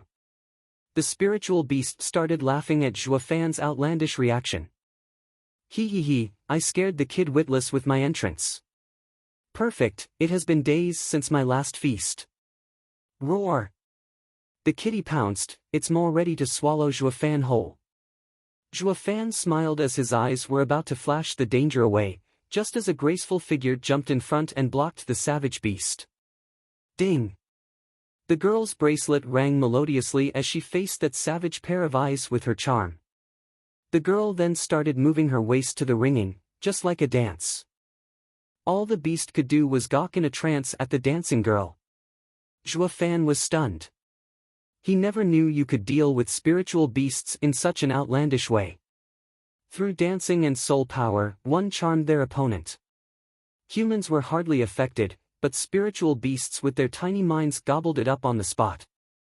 As the girl went along her dancing routine, the spiritual beast's head was lolling about and its eyes glazed. Then the girl clapped. The savage beast's head cocked and slumped. The fear and dizziness in its eyes made a stark contrast with the contentment on its face. Left gasping, the girl wiped her brow. Zhuofan smiled, ha, you're really something. This world sure is wide and there are many approaches to the same problem. Hey, don't just stand there and comment on my skill from your high horse. Snapping her glare on him, the girl said after a pause, looking at you, you're just a 9th layer bone tempering cultivator. No wonder this 4th level spiritual beast scared you silly. Right back at you. Who was it I wonder, that had her bare ass saved from that lake? Zhuofan snickered. The girl now had his full attention. Blushing, the girl stuck out her head, how is that the same? That thing in the water was a 6th level spiritual beast. Wait. How are you able to fly as a bone-tempering cultivator? How did you save me? I am in the 2nd layer of the profound heaven stage myself, but not even I could escape that monster. Finally getting her wits about her, she realized the sheer ridiculousness of it all. How was she spared from ending up a 6th level spiritual beast's lunch? Zhuofan wasn't about to blurt all his secrets to a total stranger and only showed off his lightning wings with a smile. These things are quite fast, enough to outrun a water serpent. The girl blinked for a second and nodded, I see, a 6th grade flying spiritual weapon. The sight of those lightning-streaked wings had the girl musing. Then she said in all seriousness, Oi, kid, since you saved me and I saved you, we're even. Zhuofan nodded. Though technically, he could have easily dealt with the kitty. But, the girl flushed again for some odd reason and was plagued by indecision. Her voice grew fainter to such a degree, even Zhuofan would have had a hard time hearing if not for his cultivation. You still owe me for seeing me naked. Oh, that makes sense. Zhuofan nodded and chuckled, I totally understand you. Don't worry, I am not one to leave a debt unsettled. One moment. Zhuofan then removed his sash. The girl became bug-eyed and turned away in embarrassment. What are you doing, rogue? You said I took advantage of your plight, so I'm only returning the favor. This should make us even. He, rest easy milady, I will definitely won't ask anything in return, including integrity. Zhuofan snickered, sizing the shivering lady with a curious eye. The girl was fuming now, damn pervert. That's not what I meant. What else is there? You mean you want more? Zhuofan grinned, fine, my magnanimous self will never be so petty as a certain girl. Go ahead, feel me up as much as you want. Ha, do as you wish with me, I won't complain. Really, not one peep. Ah, rotten pervert. I've had it with you. The girl was stomping and pouting. I only want you to help me get some shaping spring. I don't need to see your shaping spring. Zhuofan's playful mood was gone, replaced by dead seriousness. This matter is starting to become interesting. Chapter 272, Shaping Spring. Chapter 272, Shaping Spring. Shaping Spring was an underground river flowing for millions of years. Subjected to constant heat from the core, it was formed of Earth's essence and it was priceless. While Ice Heart Moon's soul of Shueqing Jian was a peak water treasure of Yin, the Shaping Spring was a yang water essence. Just like diamond sand, the Shaping Spring was among the best ingredients, if not the best itself. They said diamond sand was the blood of the earth, while Shaping Spring was Earth's blood's blood. Diamond sand was a hard ingredient and Shaping Spring a soft one. Diamond sand made strong spiritual weapons, while Shaping Spring allowed a spiritual weapon to go through endless changes. Water had no form, shape or size, and with just a drop of Shaping Spring placed in a spiritual weapon, it would turn into a sacred item, free to change its size at will. Big and unstoppable as a hammer of 1,000 pounds, or small and sublime like an invisible needle. There was one more incredible property the Shaping Spring had the others didn't know about. It matched with a body refining array. Zhuofan grinned as his mind drifted to the tall pillar in his thunder ring. It not once crossed his mind to take this direction, since he never could. But now he had a chance at getting the Shaping Spring and with it, he could complete that art written in the 9 Serenities secret records. He may very well gain the same freakish power Gu Santong exhibited. Zhuofan was very excited to try.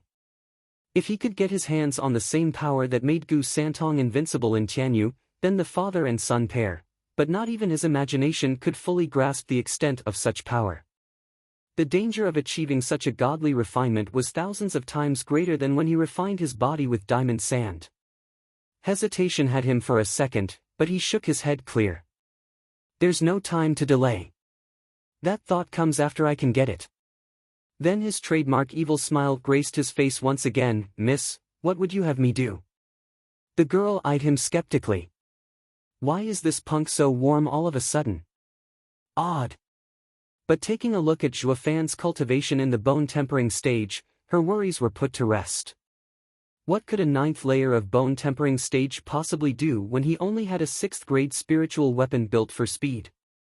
The girl smiled in kind. Come with me. Help me get the Shaping Spring, and what you did to me, it'll make us square. The girl blushed. Zhuofan nodded with the same hypocritical smile as always. He felt like sighing. Oh, so many people judge me by my cultivation, only to be swallowed whole by me. This girlie is no different. He followed close behind her with a cold smile. For some very odd reason, she shivered from a creepy feeling striking her very core. Yet her response was to cock her head in bewilderment. Ah, another lady got duped.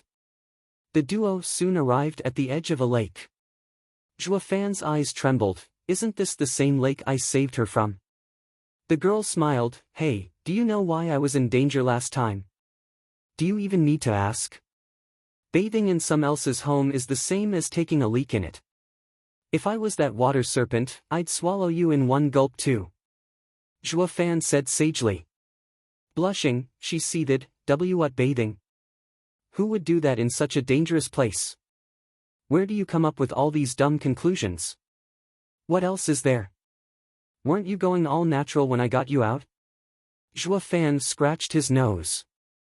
Yet for some reason, despite his unfazed face, his body was quite honest. 2 trails of blood flowed down his nose. Zhuofan was stunned. Why am I bleeding?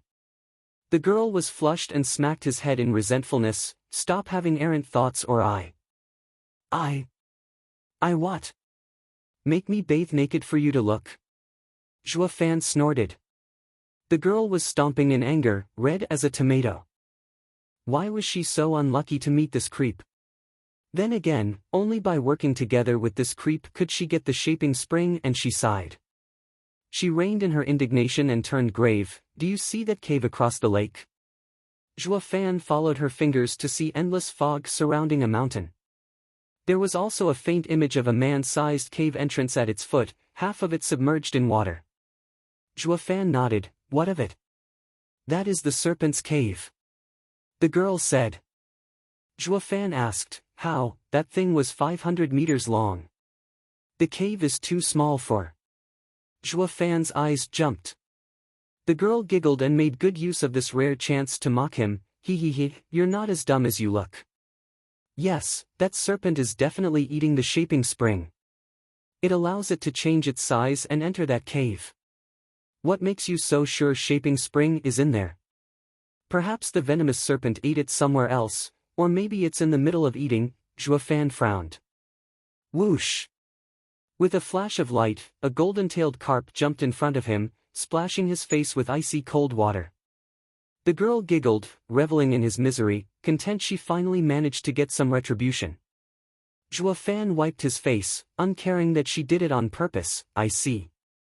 You have a first-level water-type pet you used to scout the poisonous serpent's cave while it was away. Clever boy. The girl winked and smiled. I've been staking out the strange 6th-level spiritual beast since I found it a month ago. Until 3 days ago, it only kept to the cave. So I used my first-level spiritual beast, golden fin fish, to find that it really contained shaping spring. But that poisonous serpent was truly vicious, coming back just an hour later. So I waited the past 3 days for it to come out. But since it didn't, I had no choice but to go in and confront it. Seeing the girl's charming smile, like she had hit the jackpot, Zhua Fan jabbed, so you got naked and tried working your wiles on it? Wait, that ain't right, you're different species. Even if you forced yourself on that hunk, it would only see you as lunch. What nonsense are you babbling? Who would ever seduce that beast? Blushing, the girl gnashed her teeth in anger. I only intended to use my beast-controlling art to tame it. There is nothing obscene about it. Beast taming? What does that have to do with you running around in all your glory? Zhua Fan raised an eyebrow. The girl's glare sharpened a notch. Oi, could you stop with the vulgarities? My clan's beast-controlling art pays special attention to being one with nature. The more in tune one is, the stronger the art. Since I can only tame a 4th-level spiritual beast at most, I had to give my body and soul in joining with nature this time around. But I failed anyway because its soul is stronger than average and almost lost my life at its jaws of death. Zhua Fan nodded. The venomous serpent was related to the flood dragon. Dragon blood flowed through its veins. How could it be just a mere 6th-level spiritual beast? The girl was in over her head trying to charm the beastie with her skill. Oi, brat, weren't you quick at flying? Draw the venomous serpent out and let me fetch the shaping spring. Do that and I will cross out the crass attitude and disrespect you showed me. The girl showed a bewitching smile and batted her big puppy eyes. That might have worked on your average hormone-riddled male to fire him up in braving any dangers. But Zhua Fan, however, was a stone-cold killer. My thoughts exactly. Zhua Fan showed his trademark evil smirk. The girl's eyes shined with glee, but Zhua Fan could easily see a spark of contempt hidden there. One that said, all men are the same. Humph, ignorant bint, now that I know where shaping spring is, you've outlived your usefulness. Snickering to himself, Zhua Fan flew to the cave. The girl stared at him all the way with an increasingly wider smile. She could practically hold the shaping spring in her arms. Yet something nagged her in the corner of her mind. Isn't this perhaps a little too easy? Is this man that much of a fool, so easily taken in by some batting and exploited to his literal death?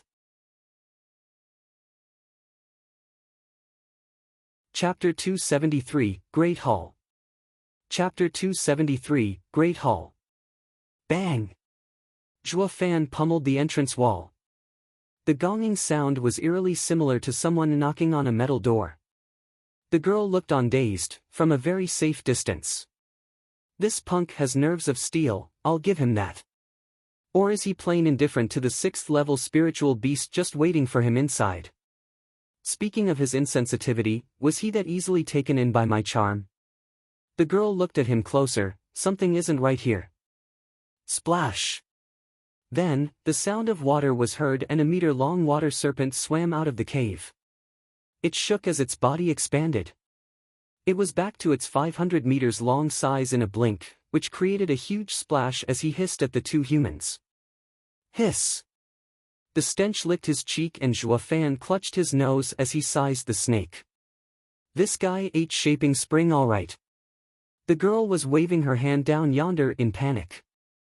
Not out of worry for Zhuo Fan, of course, but his death would mean her venture would abruptly end with a big fat zero hull.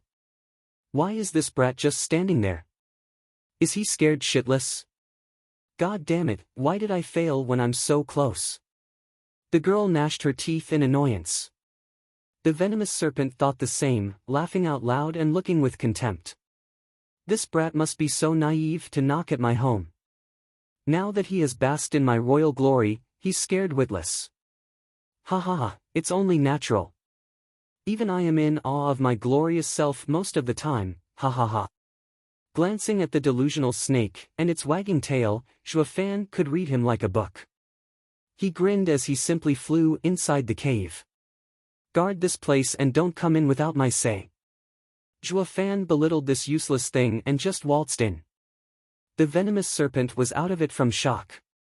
What did he just say? To watch the door. The serpent was enraged. No one ever ignored it, least of all claim its cave like he owned the place. Oi, punk, do you have any idea whose home this is?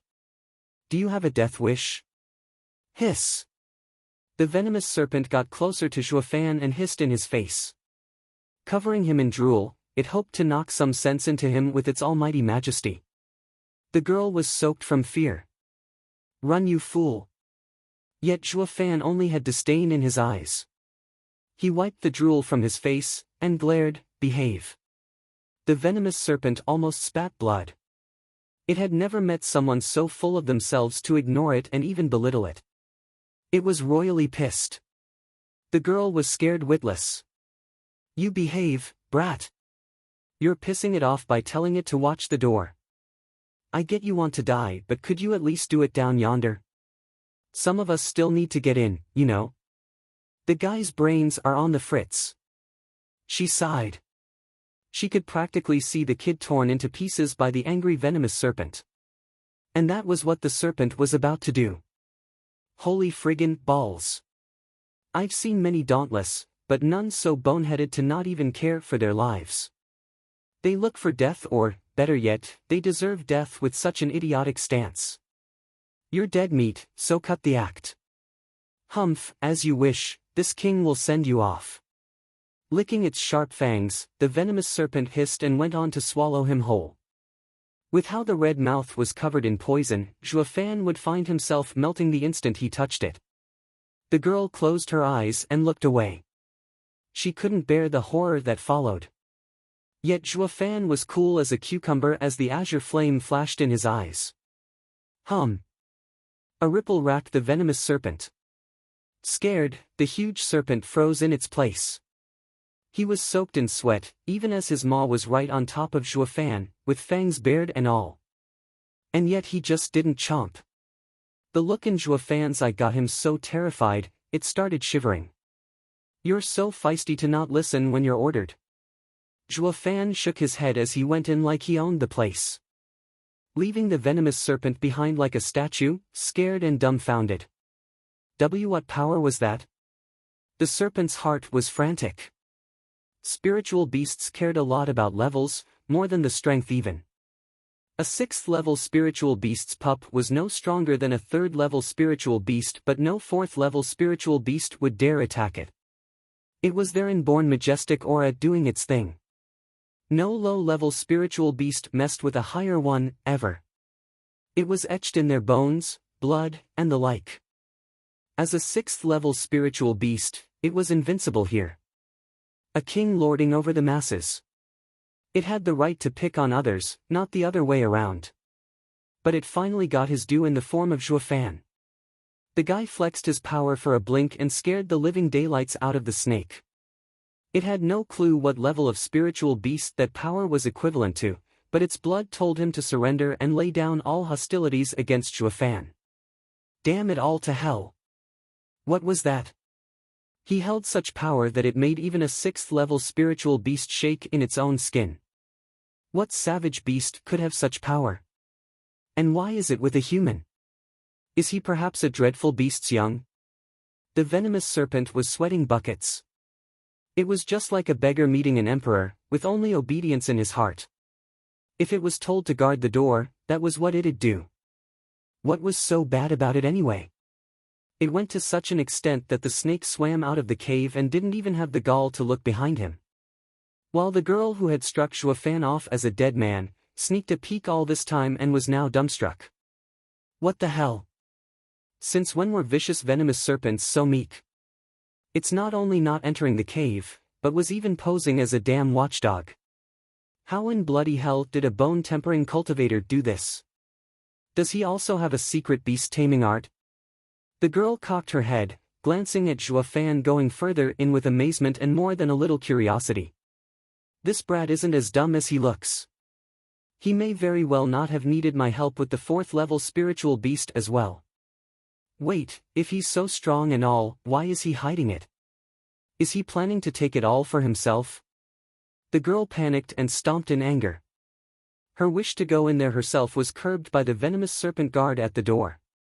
This time she was close to blowing a gasket. She had wasted a month staking out this place, only to let another person reap the reward. I was hustled. She then pouted and slumped on the ground, sulking. Back to Juefan, the man in question soon arrived at the end of the cave. The view here shocked him senseless. The cave was your average hole in the mountain, opening into a room 1,000 square meters in size, but the dazzling scene was breathtaking. He came here for shaping spring and actually found so many high-grade herbs. There were 100 8th grade and at least 1,000 7th grade herbs. Such haul could contest with the 7 houses stores. If not even imperial families. Holy Mother of God! True wealth truly comes from nature. He assumed these were all gathered by the snaky, but why didn't he eat them? To last him through the winter? More for me, I guess. He. Without further ado, and not caring for the beast outside, he pocketed all herbs with a wave. He even went to every corner and made sure he didn't miss anything. Juefan cackled like mad for such a great haul. It echoed along the cave walls and traveled outside. Venomous serpent's heart sank and tears fell from his eyes. The girl heard the cackle as well and almost sank into depression. Those were supposed to be mine. Having already scouted the cave with her pet fish, she knew what a jackpot that cave held. She didn't tell Juefan about it in fear he'd want a bite as well. And now? He didn't just take a bite but swallowed it whole. The girl was wallowing in misery, tears threatening to burst out of her clear eyes. Chapter 274, Divine Eye of the Void Second Stage. Chapter 274, Divine Eye of the Void Second Stage. Whoosh! Juefan drifted around in the cave, waving his ring in every direction. He could feel joy bubbling out of him with every precious ingredient being tucked away in the safe confines of his ring. He just came to Beast King Mountain and had already made a killing. This is the best goddamn omen of all. Juefan cackled, his sound chilling the snake and human outside to the bone. After he had made sure nothing was left unappropriated, Juefan began his search for shaping spring in earnest. His soul sense spread to every corner. Then Juefan rushed deeper. Standing next to a hot spring, he watched the bottom of the spring in shock. An all-natural hot spring. It was 10 meters wide and had hot water coming out from the wall in front. But what was truly amazing was the thick white layer at the bottom of it. Juefan knew right away that this was shaping spring. Isn't it a bit too much? Not even he had hoped to find so much of the underground miraculous treasure. Just a vial of the stuff could buy you a town. He'd be happy with just a bowl. But he didn't just get a bowl, he instead got a whole tub. He could literally bathe in it. Juefan shuddered from excitement. Thinking back on this mountain, He realized that only after billions of years of accumulation could have gathered so much of shaping spring. There would have been even more of it if not for a certain snake sampling it. This is enough as it is. Anyways, one shouldn't be too greedy. It's bad for health. Zhua Fan chuckled at his egotistical thinking. Any who heard him would have spat blood. If you're not greedy, then the people in this world are all altruists. Humph, greedy pig. Plop. With a laugh, Zhua Fan jumped right in. He sank until the shaping spring reached his waist. Zhua Fan quirked his eyebrows in glee. So deep. There was even more of the shaping spring than he thought was possible.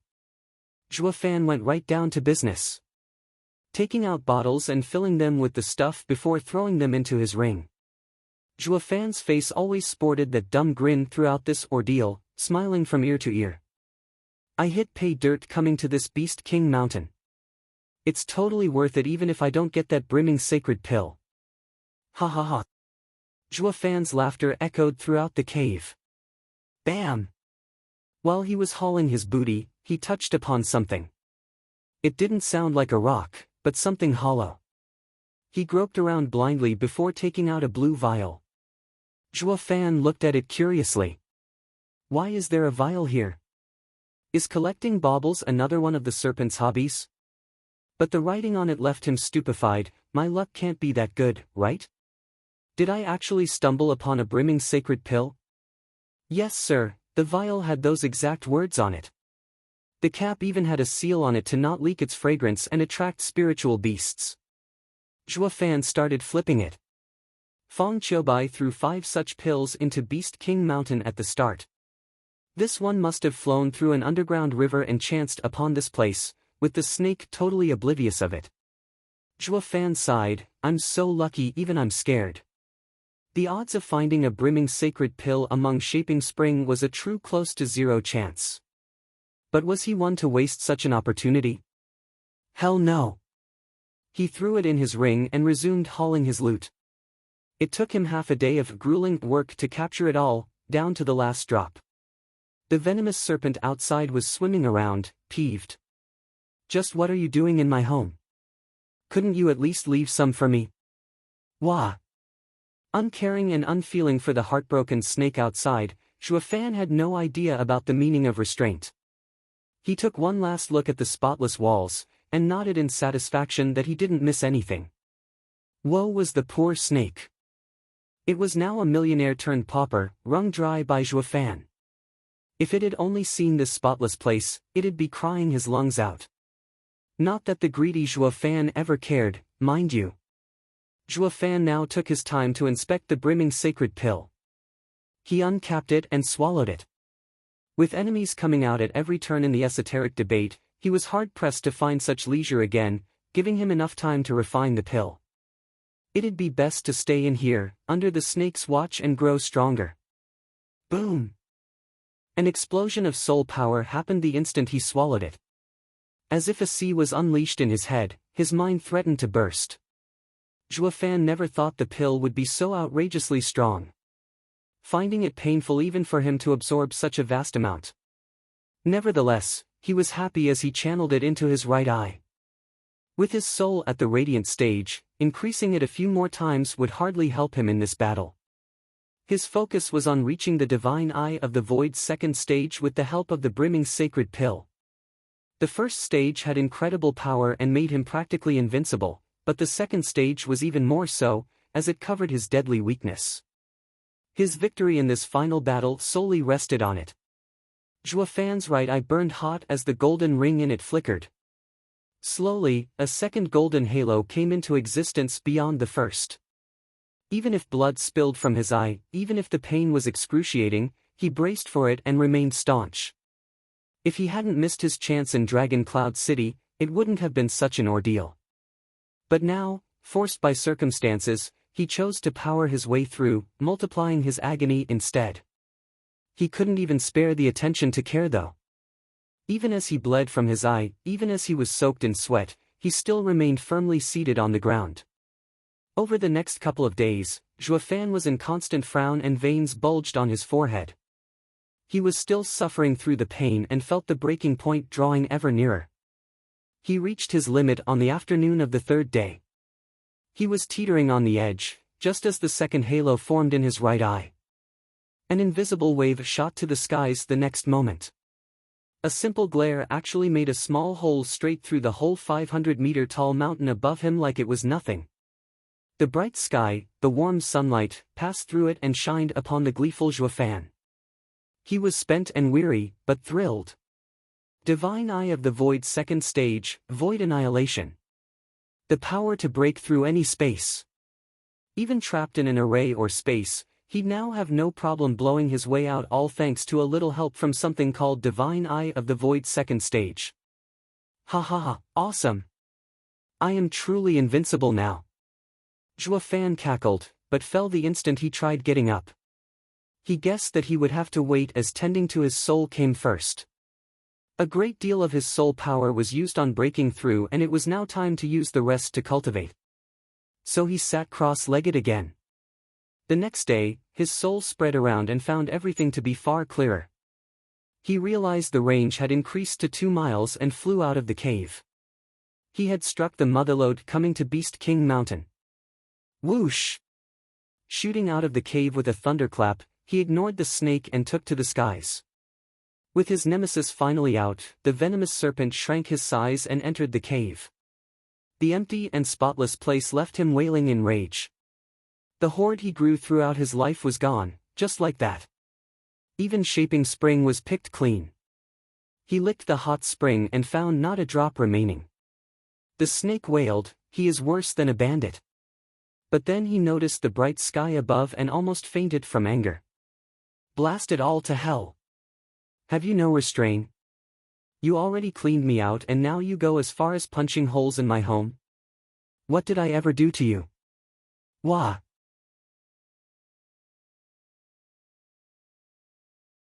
Chapter 275, Ruler of the World.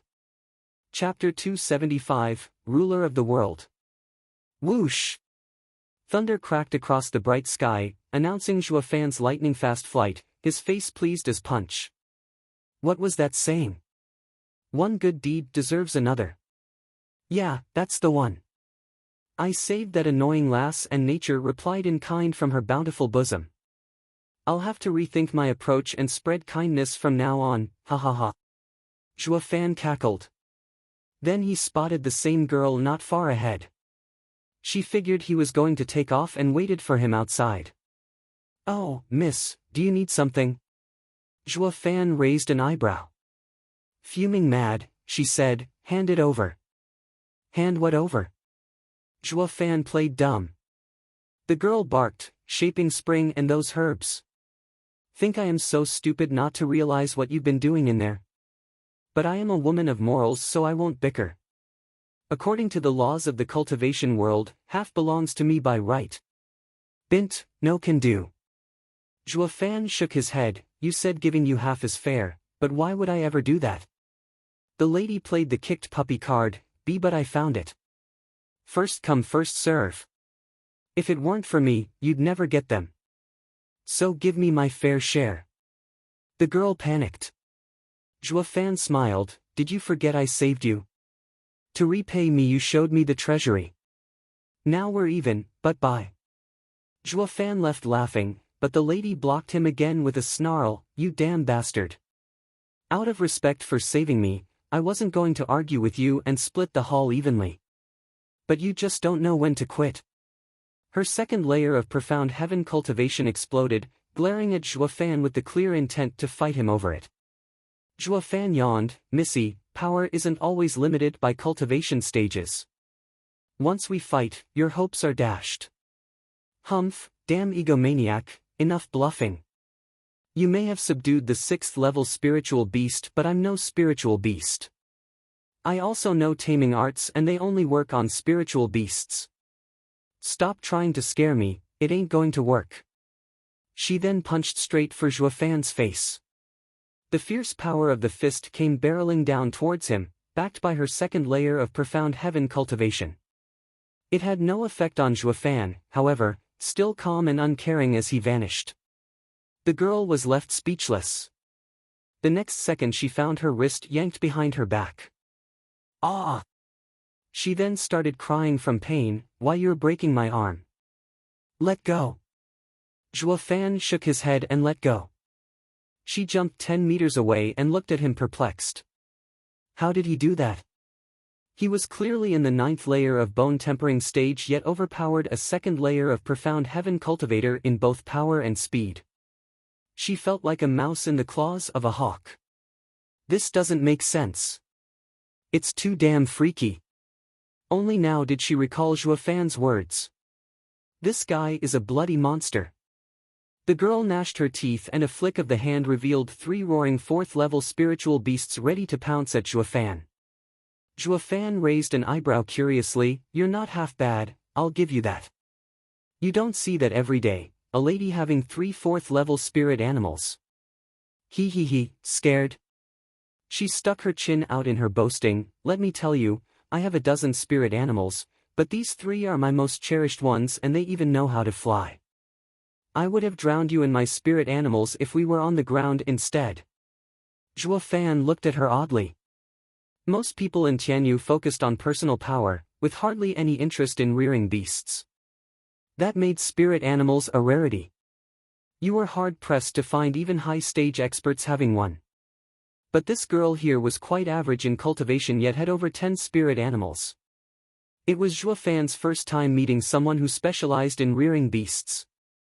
His odd looks, however, were taken as fear by the lass, who cackled, "It's too late to be scared now. But if your apology is heartfelt enough and you give me those items, I may be inclined to spare your miserable life. I will even forgive your earlier transgression. Whatever gave you the idea that I'm scared? Did you forget how that 6th-level spiritual beast acted in front of me? Just like a kitty. And you think some 4th-level spiritual beasts will do?" Ha ha ha, Zhuo Fan sneered. The girl snapped, "See, cut your boasting. Who knows what you really did to that serpent? But it can only be something similar to my own taming art, a soul attack. But these 3 pets of mine are linked with my soul. Their master's orders are paramount. It will be impossible for you to tame them." "Oh, shall I give it a shot?" Zhuo Fan snickered. The naked contempt he showed only earned her ire. "Attack. Show him your power. Roar."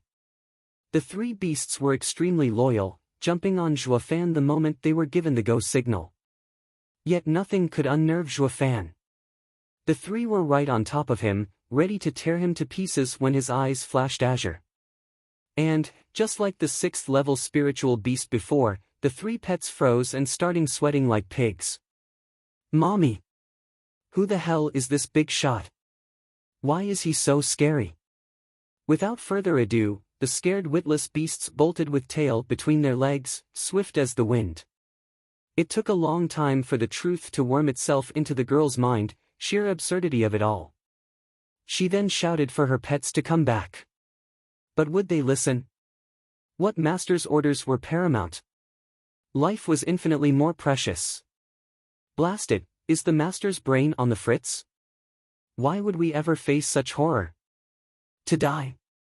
The girl shouted herself hoarse, but her pets were long gone, infuriating her. Then she sobered up and shuddered from fear. Zhuo Fan drifted towards her with his mocking smile. "It seems being linked with your pets ain't all sunshine and rainbows." With the 3 of them horrified, their master ought to feel some of that fear herself. Who the hell are you?" The girl froze, watching him in horror. Now she knew why the 6th-level spiritual beast held this man in such fear, and her pets were no different. Because this man didn't use something as trifling as his soul to subdue them, but instilled a sense of utter dread in their very being, that even robbed them of the thought of fighting back. But how? Why would vicious beasts show such fear towards one simple man? Such a ludicrous story was never heard anywhere in the world. But this guy did it with ease. Just who is he? Zhuo Fan smiled and answered her doubts. "I will one day rule this world." With a laugh and flap of his wings, he was gone. He left the girl shivering and staring dumbly in shock. This mystery man had tangled with her so many times and left her with a bone-deep impression. Those final words were etched in her mind. She would scoff if it was anyone else saying them, but for some reason, hearing them from Zhuo Fan made her believe he could do it. How could Tian Yu have such a dreadful man? The girl was filled with trepidation. Whoosh! 2 black-robed men flashed in front of her. Lianer, is something wrong? One asked, while the other followed with, Young miss, are you all right? She only looked at them with fear in her eyes. Brother, Tian Yu isn't something we can just attack. It's best that we fall back. Then her vision blurred and she fell unconscious. The 2 held her in worry, calling out to her. What did she mean?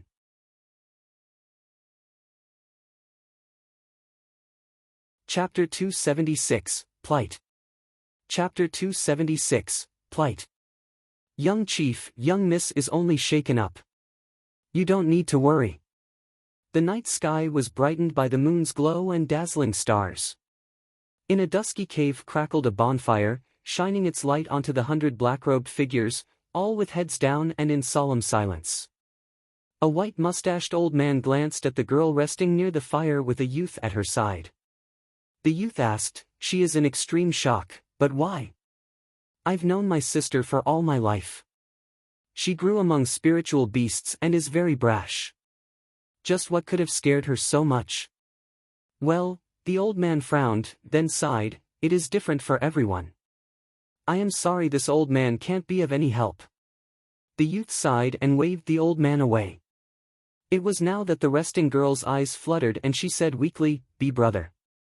Lianer, you're awake. The youth grabbed her wrist in happiness. The other black-robed men rejoiced but did not disturb them. Lianer, what happened to you? You are strong enough to wander the Beast King Mountain for months. So why did you suddenly black out? That was dangerous. The youth looked at her in concern. Lianer nodded, her eyes glistening as she said anxiously, Brother, don't attack Tian Yu. It holds our natural enemy and if we attack rashly we will suffer greatly. Our clan will be ruined. The youth looked at her puzzled. So she propped her weak body up and began retelling her encounter with Zhuo Fan from start to finish. The youth was shocked. What? Tian Yu has such a mystical power to cower spiritual beasts. The faces of everyone around them fell. This news was a nightmare. Tian Yu is a true dragon among men. We can't underestimate it. Taking a deep breath, the youth stood and paced around with a frown. We, the Chuanrong, are experts in rearing beasts, able to sweep the lands with our beast army. Not even that god of war, Dugu Zhantian, dares face us. Only with the help of his arrays and formations can he stand on equal ground to us. But if Tian Yu has someone capable of instilling fear into beasts, to the point they'd go against their master's orders, our beast army will collapse in a heartbeat. The others nodded, having reached the same dreadful conclusion. This news broke Chuanrong's strongest advantage, robbing them of any means to attack. Young chief, allow this general to purge this danger from the world. A strapping middle-aged man cupped his hands. From the powerful waves he released, this man was clearly a radiant stage expert. Mulling it over, the youth shook his head in the end. No. Tian Yu is in the middle of its esoteric debate. We need to use this chance and inspect the teleportation array from the shadows. The slightest mistake on our part will endanger our entire operation. Brother, you still want to do it? But that guy, Lianer spoke in worry. The youth came to a decision, all the more reason. If we can't conquer Tian Yu, we will never get the chance again and will lose every future war. They all nodded solemnly. Lianer sighed, but brother, is that man truly trustworthy? Can we really take Tian Yu in one move?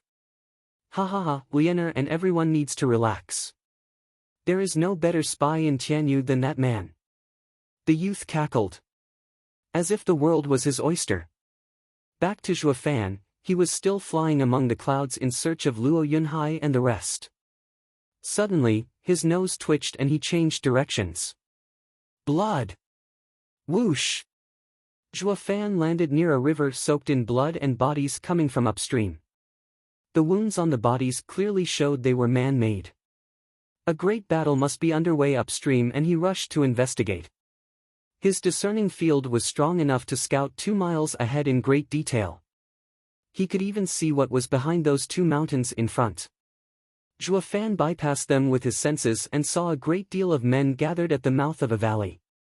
From their signatures, he easily identified them as Luo Yunhai, Xuaningxiang, and other second- and third-rate clans. Outside the valley entrance were the vassals of the Regent Estates faction, forcing Yunhai's group into the valley. He had no clue who they were, but their leader couldn't be more familiar. Zhuo Fan snickered, "Oh my, now a cripple goes out hunting. You must have a death wish." "Quite right." The man leading the attack on Luo Yunhai was Forest Fleeting Dragon, Lin Xianfeng. Albeit a one-legged dragon, but he still had the power to shock everyone. His dragon title was shaky now, but to the average Profound Heaven expert, he was undefeated. Lin Xianfeng looked coldly at his enemies and shouted, "Listen up. I only care about the Luo clan to settle a grudge. I don't have time to waste on extras, so get lost. Or you could just follow Luo clan to their grave." The men were tense and glanced at Luo Yunhai. It was obvious Lin Xianfeng was taking it out on the Luo clan for having Zhuo Fan rip his leg clean off. Their grudges had nothing to do with these second-rate clans. Although vassals of Drifting Flowers Edifices, Sword Marquis Abode, and Veiled Dragon Pavilion were allies of Luo clan, they were nonetheless far from willing to pay the ultimate sacrifice in defending them. Luo Yunhai knew this as well as he said solemnly, "Our meeting was pure chance, friends. There's no need to implicate yourself as well. If you wish. Useless cripple, our fate lies with the Luo clan. You don't scare us. Why don't you pick on Big Brother Zhua if you have the guts?" The charming voice cut Luo Yunhai off, with a brash and arrogant tone. Her allies were scared witless. "Young miss. If you want to defend Luo clan and die, go right ahead, we won't stop you. But could you please not drag us into this as well? And why are you even mentioning that guy's name? Are you trying to piss off Lin Xianfeng some more? How are we supposed to face that whirlwind, Lin Xianfeng?" They all felt like crying, having their lifeline cut off without remorse. Shui Gang and Shui Lin looked at Xuaningxiang with a shake of their heads. They knew she liked Zhuo Fan, but going as far as ticking off Lin Xianfeng was the worst-case scenario. Luo Yunhai looked at Xuaningxiang, moved, "Sister Ninger, thank you." "What thanks? Without Big Brother Zhuo around, it falls to me to keep you safe." Xuaningxiang patted her chest with a prideful face. She was happy as long as she could do anything for Zhuo Fan. And yet her brothers were crying inside. Damn brat. How can you look after someone when you're constantly being looked after? Moreover, Luo Yunhai and his 10 guards are stronger than any of us. How can we even protect them? Luo Yunhai scratched his nose. I am grateful for Sister Ninger's good intentions. But it's best if I take Big Brother Zhuo's place and look after you." Ninger patted Luo Yunhai's head and smiled, "Never mind protecting me, since Big Brother Zhuo is surely just around a corner, ready to jump in and save me." Luo Yunhai was puzzled. Ninger showed her thunder ring with a smile. "Each time I'm in danger, the thunder ring flashes, and that means Big Brother Zhuo is here." Luo Yunhai sighed at how innocent and naive she was, even delusional some might say. It would be best if Big Brother Zhuo comes in the nick of time. But if you think he's going to show up each time you're in danger, won't you treat your life as a joke? Her brothers knew this as well and tried reasoning with her, but Xuaningxiang turned a deaf ear. A girl's fairy tale was impossible to dispel. Xuaningxiang's choice of words sure got the obvious reaction out of Lin Xianfeng. He was pissed and filled with bloodthirst. "Young Master Lin, his men glanced at him. Lin Xuanfeng's eyes were bloodshot as he barked, "Ignorant brat. Just kill them all and be done with them." His roar resounded in Luo Yunhai's group's ears, scaring them. Only Xuaningxiang was closely watching Thunder Ring for any signs, waiting for that spark of hope.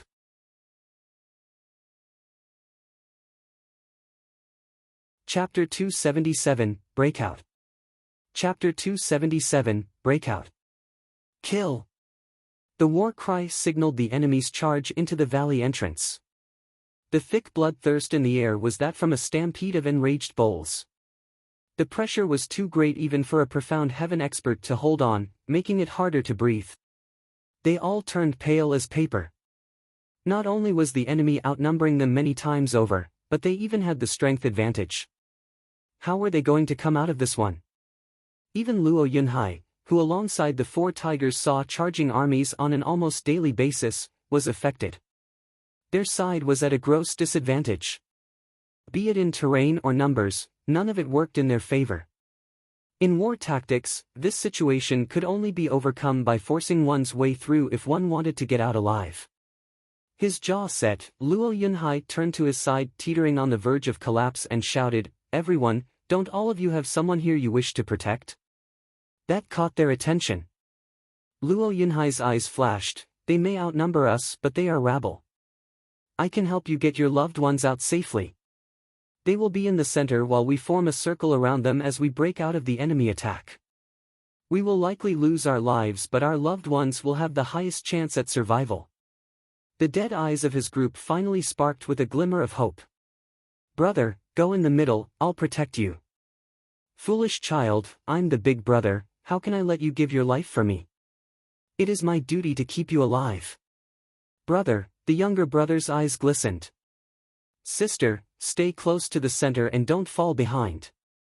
Another brother patted his younger sister's shoulder. "Brother-in-law, go in the middle. I'll get you out for sure." "Silly boy, how can I live if you died? How will I face your sister?" the man said to his wife's younger brother. They soon shed the fear instilled by the enemy's war cry, and their hearts held a deep feeling of warmth, spurring on their will to fight to the death. Luo Yunhai nodded, grateful that his plan worked. Next up was the fight. Looking back at the savage enemy marching over, Luo Yunhai took a deep breath and like a true marshal, he took in the entire battlefield to make use of. Zhua Fan would be so proud if he could see this boy having grown up. Because Luo Yunhai's words were the right tactic for a marshal to use in this critical situation. He had to kindle the will to fight in his men. If he said something along the lines of "fight alongside me to survive," the effect would hardly be noticeable. Everyone considered their lives as the #1 priority and they made sure to treasure it. But how could they overcome their fears in the face of that relentless tide marching towards them? Even if he could make them fight for their own sake, it was a flimsy reason bound to crumble at first contact. Death would follow all the same at this point. But Luo Yunhai was sharp in figuring out these people had loved ones mixed in this group. He appealed to their humanity, their conscience, their responsibility, and drove them to war. Although this meant cutting their effective fighting force in half, the ones doing the protecting would give their absolute best, and more, to make sure their loved ones lived to see tomorrow. To instantly turn these random groups of people into a cohesive unit bent on fighting to the death was the sign of a great general Luo Yunhai had the hopes of becoming. "Yunhai, stay behind me. Sister will protect you." Xue Ningxiang's beaming face graced his eyes. She even flexed to back up her claim. Luo Yunhai let out an awkward chuckle. "Ha ha ha, I am grateful for your kindness, but I am the one commanding this charge. It's more important that I stay in front as well." Xue Gang and Xue Lin hoisted the overconfident and delusional Xue Ningxiang behind. "Ninger, don't be willful. He's stronger than you. Listen to your brother and stay in the middle. Let your brothers get you to safety." Xue Ningxiang pouted, then her eyes sparked. "Then I'll stay behind Yunhai. That way I can protect him when he needs help." Helpless, they had no choice but to agree. Behind Luo Yunhai could also be said to belong to the center of the group, somewhat. But Xue Gang and Xue Lin were not leaving her sides. Anything could happen in the spur of the moment, especially on the battlefield. They had to protect her. Similar scenes happened all around them as the people were determined to get their loved ones out alive. Luo Yunhai formed them into ranks, and as he stood in front of them, an old man stepped forward. "Young Master Luo, I'll be at your side to protect you. If I am to fall, please send my words to Grandmaster Zhua. My greatest regret is that I wasn't good enough to have him as my master." The old man shook his head. "Zhua Fan would have a nice dumbstruck face if he was here." Wasn't this old guy the same Luisian, who competed alongside Yen Song in the 100-pill meeting? He wanted to be Zhuo Fan's disciple, but Zhuo Fan wouldn't hear it. But how did he end up here then? Luo Yunhai sighed. Grandmaster Lu is so determined. If not for Sir's guards, we'd have long been mere corpses on the ground. As long as we get out alive, I will think of a way to make Big Brother Zhuo receive you. Thank you, young Master Luo. Grandmaster Lu nodded sadly. Let's talk about this after we survive. Either way, being able to show my respect to Grandmaster Zhuo by helping him is gratification enough. Luo Yunhai nodded. Grandmaster Lu is so honest and righteous. Kill! The howls of war drew nearer. Luo Yunhai faced the enemy as the leader of his men, waiting. When the enemy was at the 100-meter mark, he led his own charge. For our loved ones, charge! Roar! Thunderous shouts echoed his own battle spirit, and they rushed on like a tide. The enemy was baffled at the sudden development, even as the sides clashed. Boom! Their morale sank to half in a blink. As if a spear pierced the great skies and left a massive hole, so did the force go through them like butter. The enemy looked dumbstruck, even the enraged Lin Xianfeng. He was watching speechless as the wedge formation went through his group. They're 100 against my 1,000. How can we not even block their charge? The wails and miserable cries rang in his ears. He looked in time to see his men flailing their bleeding arms and leg stumps in agony. The enemy was reaping through his men like a dragon. His men couldn't put up even a token of resistance, and it only drove him madder. For goddamn sake! What use do I have for any of you if you can't even do this much? A bunch of damn wastes is what you all are. The man next to him stammered, Young Master Lin, this isn't our fault. They suddenly used military formations. They are only 100, but we can't even get close to them. Each time we approach, it's like we're facing 4 or 5 of them. It's baffling. Humph. What's baffling? It's just some army tactic. Lin Xuanfeng's eyes flashed eerily. Now that I think about it, that Luo clan's brat followed Dugu Zhantian for 5 years. It'd be odd if he didn't know at least this much. Blast it all to hell. We can't let Luo clan get any stronger. Spatting, Lin Xianfeng hopped and was gone. Then he flashed in front of the wedge formation. Lin Xianfeng! Luo Yunhai shouted. Snickering, Lin Xianfeng mocked, Brat, you think you're so great now that you've been by Dugu Zhantian's side for a couple of years? You take me for a weakling? Think you can get away alive with just this? He, first I'll break your army, then I'll break your skull. Lin Xianfeng snickered and was gone again. Before anyone could react, he flashed in the middle of their formation and a blue tornado sprung up.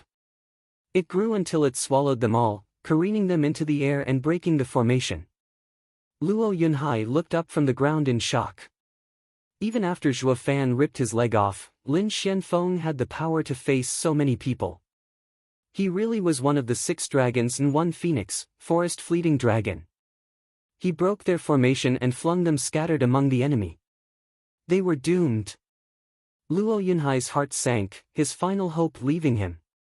What was left was to wait and have their lives reaped. Chapter 277, Breakout.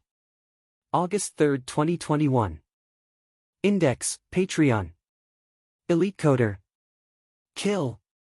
The war cry signaled the enemy's charge into the valley entrance.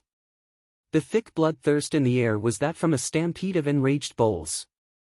The pressure was too great even for a profound heaven expert to hold on, making it harder to breathe. They all turned pale as paper. Not only was the enemy outnumbering them many times over, but they even had the strength advantage. How were they going to come out of this one? Even Luo Yunhai, who alongside the 4 tigers saw charging armies on an almost daily basis, was affected. Their side was at a gross disadvantage. Be it in terrain or numbers, none of it worked in their favor. In war tactics, this situation could only be overcome by forcing one's way through if one wanted to get out alive. His jaw set, Luo Yunhai turned to his side teetering on the verge of collapse and shouted, Everyone, don't all of you have someone here you wish to protect? That caught their attention. Luo Yunhai's eyes flashed. They may outnumber us, but they are rabble. I can help you get your loved ones out safely. They will be in the center while we form a circle around them as we break out of the enemy attack. We will likely lose our lives, but our loved ones will have the highest chance at survival. The dead eyes of his group finally sparked with a glimmer of hope. Brother, go in the middle, I'll protect you. Foolish child, I'm the big brother, how can I let you give your life for me? It is my duty to keep you alive. Brother, the younger brother's eyes glistened. Sister, stay close to the center and don't fall behind.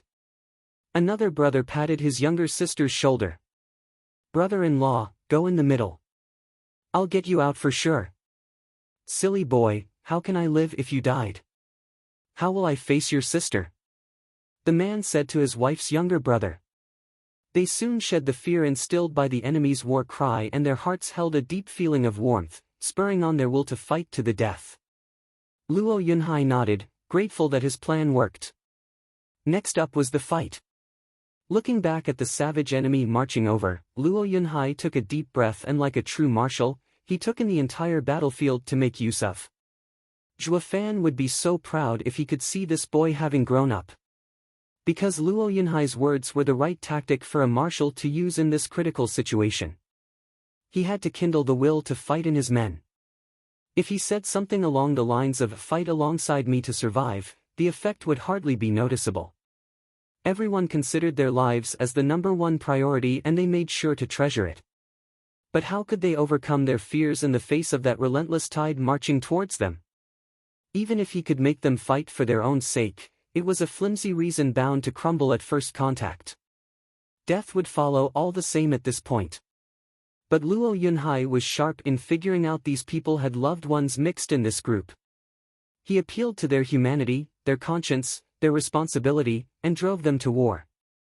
Although this meant cutting their effective fighting force in half, the ones doing the protecting would give their absolute best, and more, to make sure their loved ones lived to see tomorrow.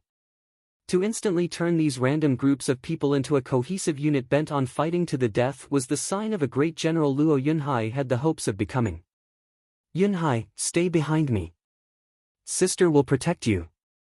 Xue Ningxiang's beaming face graced his eyes. She even flexed to back up her claim. Luo Yunhai let out an awkward chuckle. Ha ha ha, I am grateful for your kindness, but I am the one commanding this charge. It's more important that I stay in front as well. Xue Gang and Xue Lin hoisted the overconfident and delusional Xue Ningxiang behind. Ninger, don't be willful. He's stronger than you. Listen to your brother and stay in the middle. Let your brothers get you to safety. Xue Ningxiang pouted, then her eyes sparked. Then I'll stay behind Yunhai. That way I can protect him when he needs help. Helpless, they had no choice but to agree. Behind Luo Yunhai could also be said to belong to the center of the group, somewhat. But Xue Gang and Xue Lin were not leaving her sides. Anything could happen in the spur of the moment, especially on the battlefield. They had to protect her. Similar scenes happened all around them as the people were determined to get their loved ones out alive.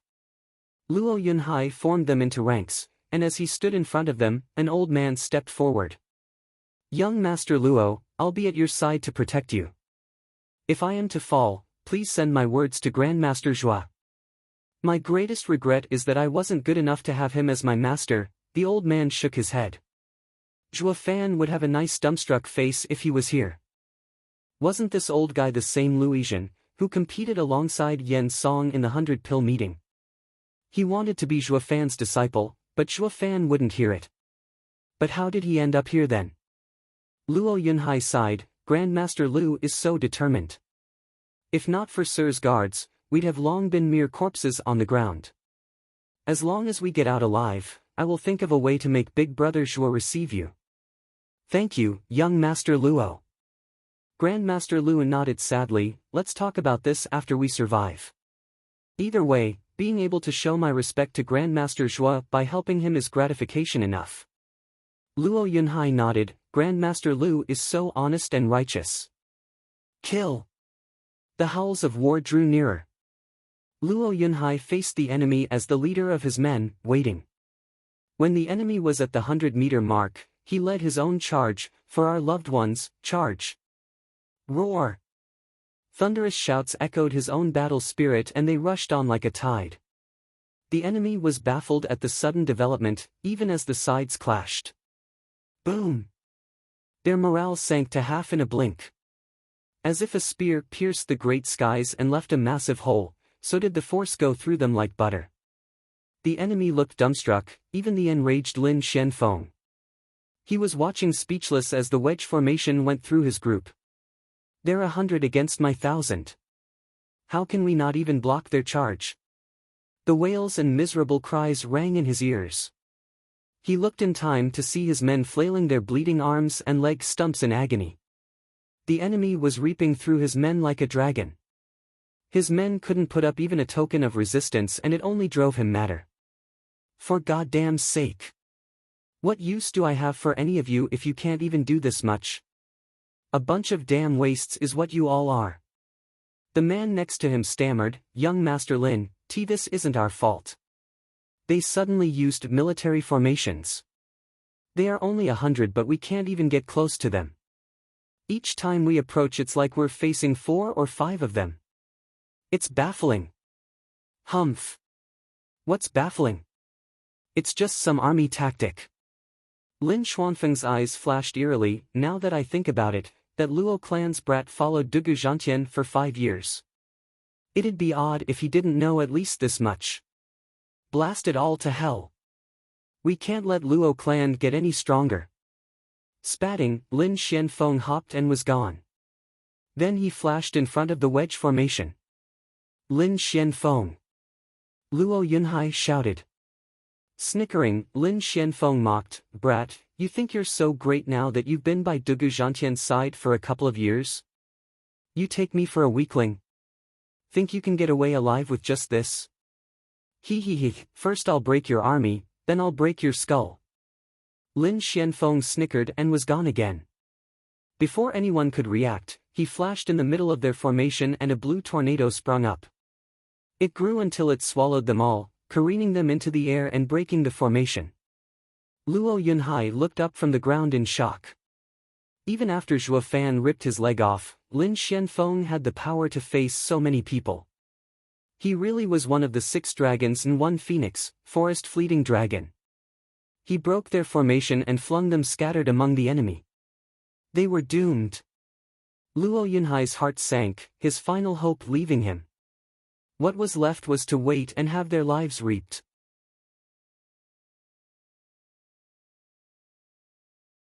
Chapter 278, Void Annihilation's Power. Chapter 278, Void Annihilation's Power. Ah!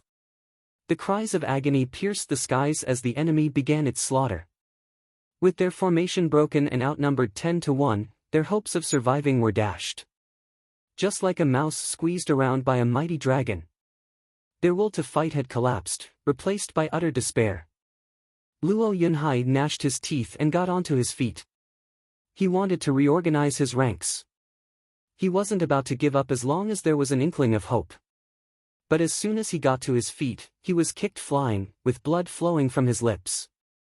Coughing blood, Luo Yunhai glared at the cocky and snickering Lin Xianfeng. He, brat, you're finished. So behave and wait there for me to take your head and present it to Zhuo Fan. I wonder what face he'll make, ha ha ha. Humph, let's see you try. You think the next time he'll stop at 1 leg? Luo Yunhai retorted in mockery. Lin Xuanfeng's mood sank dangerously low. His life was smooth sailing, the pride of merry woods. No one ever showed any disrespect to someone of his talent. Then he met Zhuo Fan, and everything spiraled out of control, him becoming a laughing stock. His leg was ripped off and hence he suffered endless ridicule that had affected his state of mind to such a degree that it had cast a shadow over him. Not even he wanted to admit such a disgrace happened to him. And yet Luo Yunhai went on poking his sore spot, earning his wrath. Damn punk. You think we can't deal with that Zhuo Fan? Humph, let me tell you, we've long been ready to end him. He's living on borrowed time. You're the first to go and the bastard will soon follow you to your grave. Lin Xianfeng lifted his yuan qi-soaked palm, winding up for the finale. Luo Yunhai was worried, his fists clenched, but not over his safety. It was for Zhuofan's. He sensed from Lin Xuanfeng's tone that those words weren't empty threats. They may very well have grasped Zhuofan's weakness. He had to warn Zhuofan before it was too late. How was he going to do that though, when he was too powerless to even protect himself? Luo Yunhai's inner conflict left him in a mess. Lin Xianfeng took it as fear. Ha ha ha, here I thought you'd be a man of courage having followed Dugu Zhantian for years, but deep down, you're just a spineless coward. Don't worry, I'll leave your corpse intact, out of respect for Dugu Zhantian. Lin Xianfeng launched his palm attack like a fierce storm. Stop! No one can harm the Luo clan's young master. An aged voice shouted, just as a red-hot flame shot for Lin Xianfeng. Lin Xianfeng only snickered. Lu Yizhen came to the rescue, with his 4th-level spiritual beast flame. But his flame looked nothing more than a candle to Lin Xianfeng. You senile old fool dare mess in my affairs? Get lost! Thump! A flick of the hand had a blue wind scattered the flimsy flame to nothing.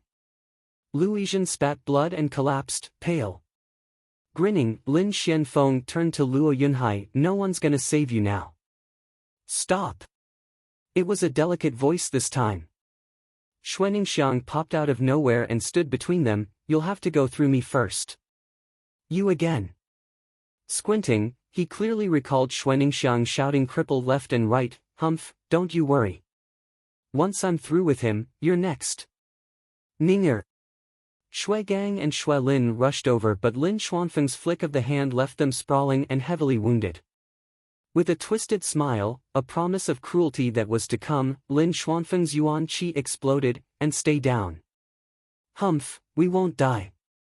Big brother Zhuo will save us. Xuaningxiang faced him without an ounce of fear.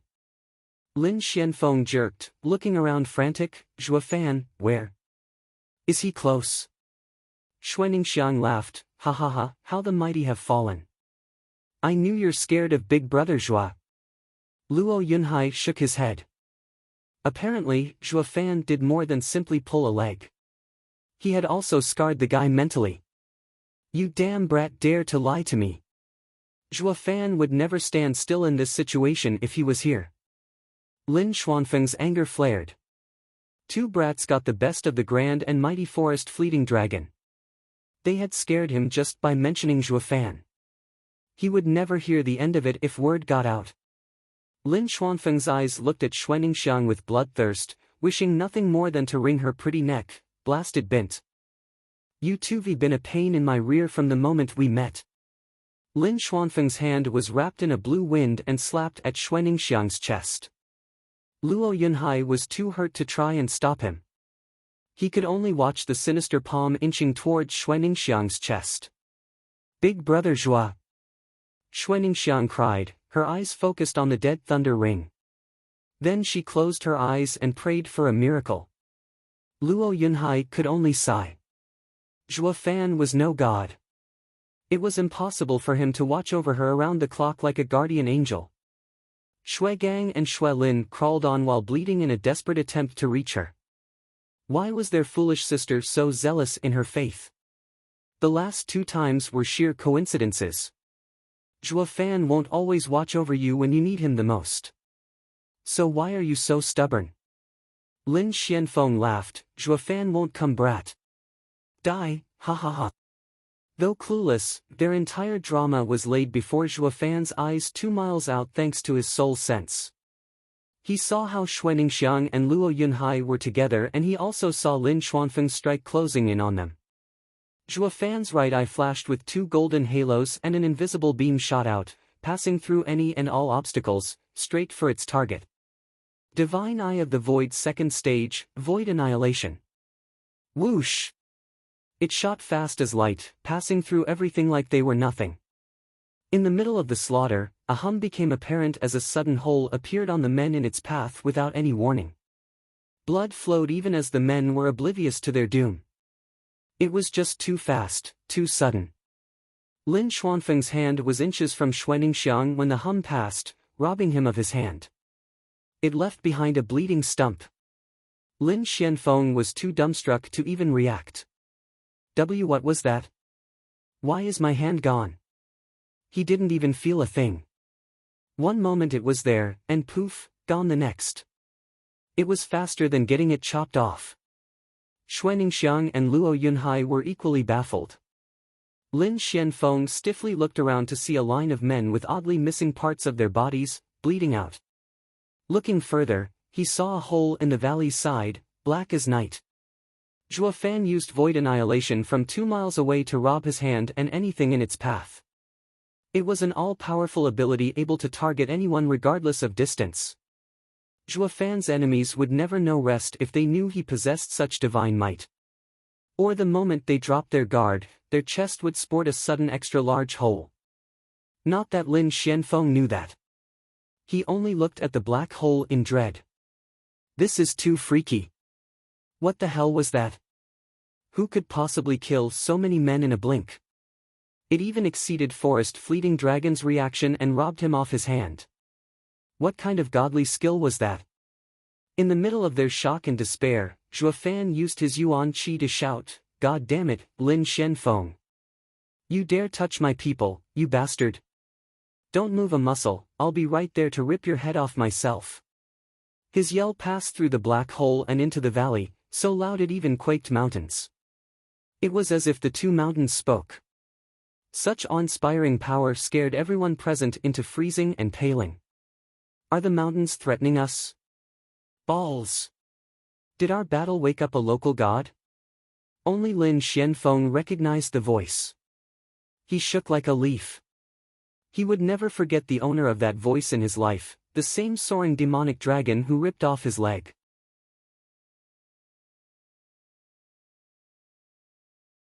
Chapter 279, Godlike. Chapter 279, Godlike. Elite Coder. The silence was deafening. The unanimous reaction to this ludicrous situation was one of utter shock and amazement. Then they all started shivering, Lin Xianfeng included.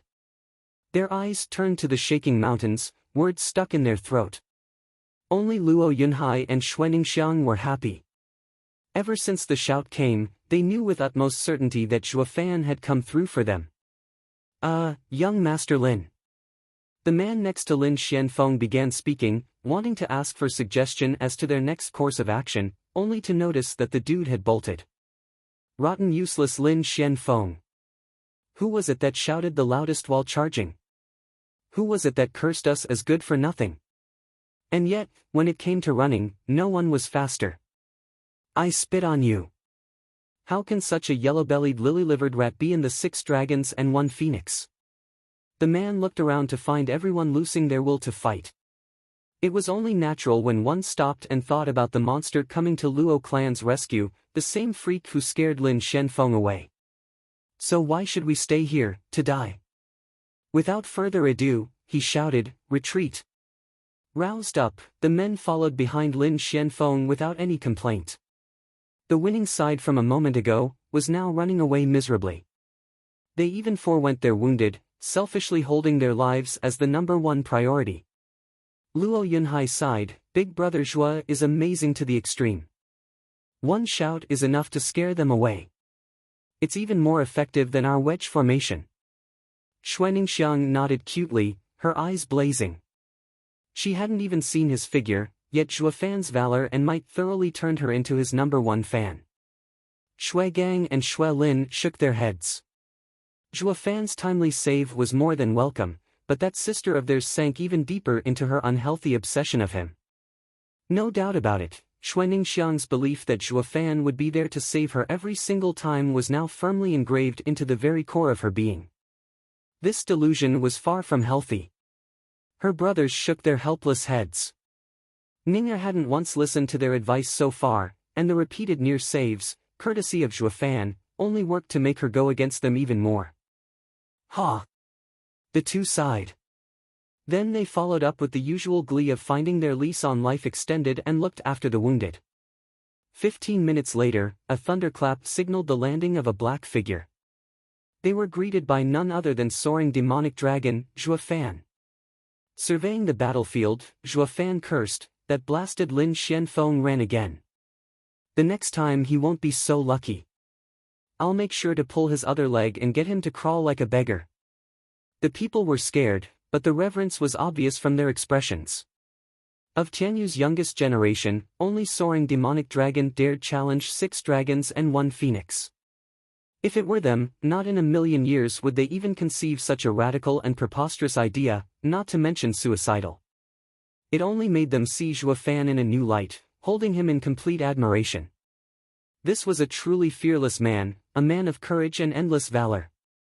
Ignoring these peasants, Zhuo Fan's eyes snapped to Xuaningxiang and Luo Yunhai in glee. "Are you all right?" Xuaningxiang shook her head, bashful. "Don't worry, big brother Zhuo, I'm fine. I knew you'd come and save me." She then touched her thunder ring. Zhuo Fan chuckled and waved, as the thunder ring on his own hand glinted. "Big brother Zhuo, Grandmaster Lu already gave me a healing pill. I'll soon be back to full health." Luo Yunhai smiled with a pale face. Raising an eyebrow, Zhuo Fan turned to the old man. "Grandmaster Lu?" "Ha ha ha, Grandmaster Zhuo, it's been a long time." Lu Yizhen bowed. Zhuo Fan was puzzled. "What are you doing here? Didn't esoteric debate have the 30 years age ban?" "Grandmaster Lu, how old are you really?" Grandmaster Zhuo, I am not a participant, nor did I know Beast King Mountain was to be the location for the esoteric debate's final battle. It was pure coincidence." Lu Yizhen explained. Sizing him up, Zhuo Fan was very much doubtful still. "Really now? Honest to God. It must be fate for me and Grandmaster Zhuo to meet again." Lu Yizhen's genial response came. Zhuo Fan snickered. "Oh please, cut the act. What fate could possibly be tying us?" Lu Yizhen hanged his head. Luo Yunhai interjected. "Big brother Zhuo, we were lucky to have Grandmaster Lu here, or many more would have perished. He is Luo clan's benefactor. I heard he is very eager to take you as his master. What if?" "Lu Yizhen, it's been so long yet you're still dead set on this idea?" Zhuo Fan cut him off with a stare on Lu Yizhen. Lu Yizhen nodded furiously. "Yes. Grandmaster Zhuo's alchemy is the pinnacle among all the alchemists I've seen. To be your disciple is my lifelong wish." "In that case." Zhuo Fan squinted. "Fine. We are short on hands and your timely arrival is most welcome. If you can protect the Luo clan in this esoteric debate, I will be inclined to reconsider your request, in favor of your rendered services. I will do my very best and live up to Grandmaster Zhuo's expectations." Lu Yizhen bowed. Zhuo Fan nodded. Luo Yunhai was thrilled and cupped his hand to Lu Yizhen, while also gleeful that he managed to sway Zhuo Fan. Lu Yizhen replied in kind, grateful to him for making the cold Zhuo Fan as 7 years ago give him some attention.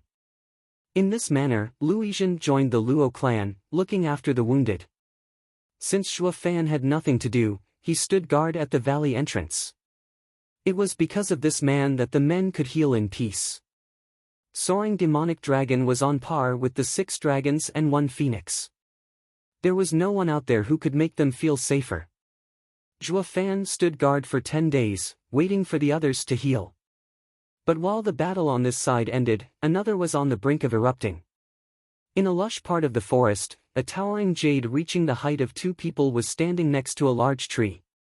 Upon a closer look, it bore a striking resemblance to those national elemental stones. It was precisely the wood-type array to send them back. On either side of it were 2 armed forces. On one hand was Drifting Flowers Edifices Chu Qingcheng, Sword Marquis Abode Xia Tianshang and Veiled Dragon Pavilions Long Xingyun with their people. The other side was led by Regent Estates Huangpu Qing Tian, Hell Valley's Yu Yushan, and Pill King Hall's Yen Bongi. All they needed was a spark to throw this place into the chaos of war. Their standoff was clearly visible beyond the wood exit array, as Dragon Cloud City's every major clan and house watched in trepidation. Huangpu Tianyuan snickered, speaking high and mighty yet casually at the same time.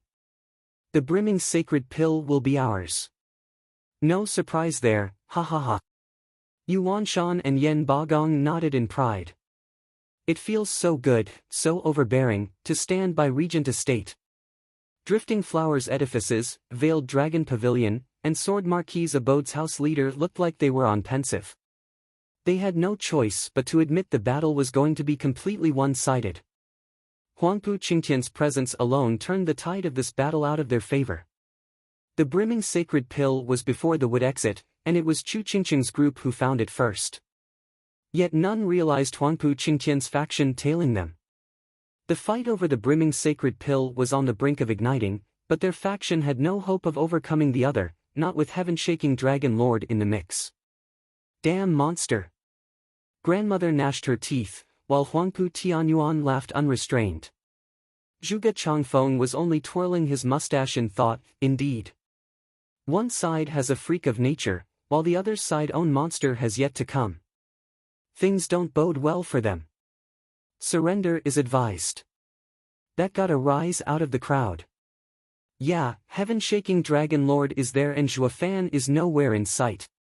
From what they heard of the two monsters' first contact, Zhuofan could hold his own against heaven-shaking Dragon Lord. But where was their most important piece at this crucial time? The people started to regret. What ally is he if he doesn't show up when needed? Achoo! Facing the morning sun, Zhuofan was struck by an incomprehensible bout of sneezing that sent his whole body shivering. What the hell? Who's the bastard talking behind my back? Zhuofan rubbed his nose in anger.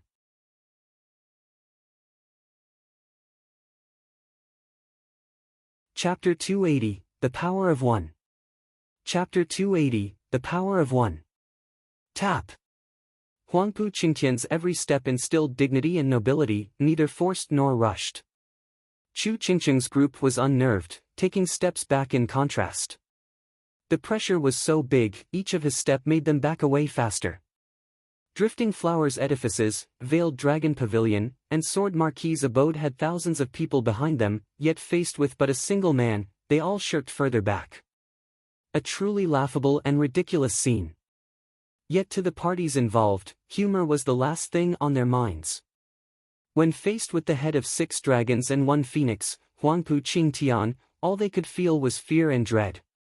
Yu Yushan and Yen Bongyi had thousands behind them as well that just stood there, watching the other faction with contempt. In the face of Huangpu Qingtian, anyone would end up a sorry sight. If they switched places, Yu Yushan's group had no doubt in their mind they would end up the same way. As to why the situation devolved in such a way, it all came down to Chu Qingqing's group's rotten luck. Or maybe having known so little about Regent Estate, yet insisting on making an enemy out of them. How long are you going to shirk back? Huangpu Qingtian stopped at some point, with a beaming and noble smile, hand over the brimming sacred pill and I'll let you go. Frowning, Chu Qingqing gnashed her teeth in silence. Her allies clenched her fists at the naked scorn. Handing over what the 3 houses found was total humiliation. Long Xingyun muled, its best were flexible.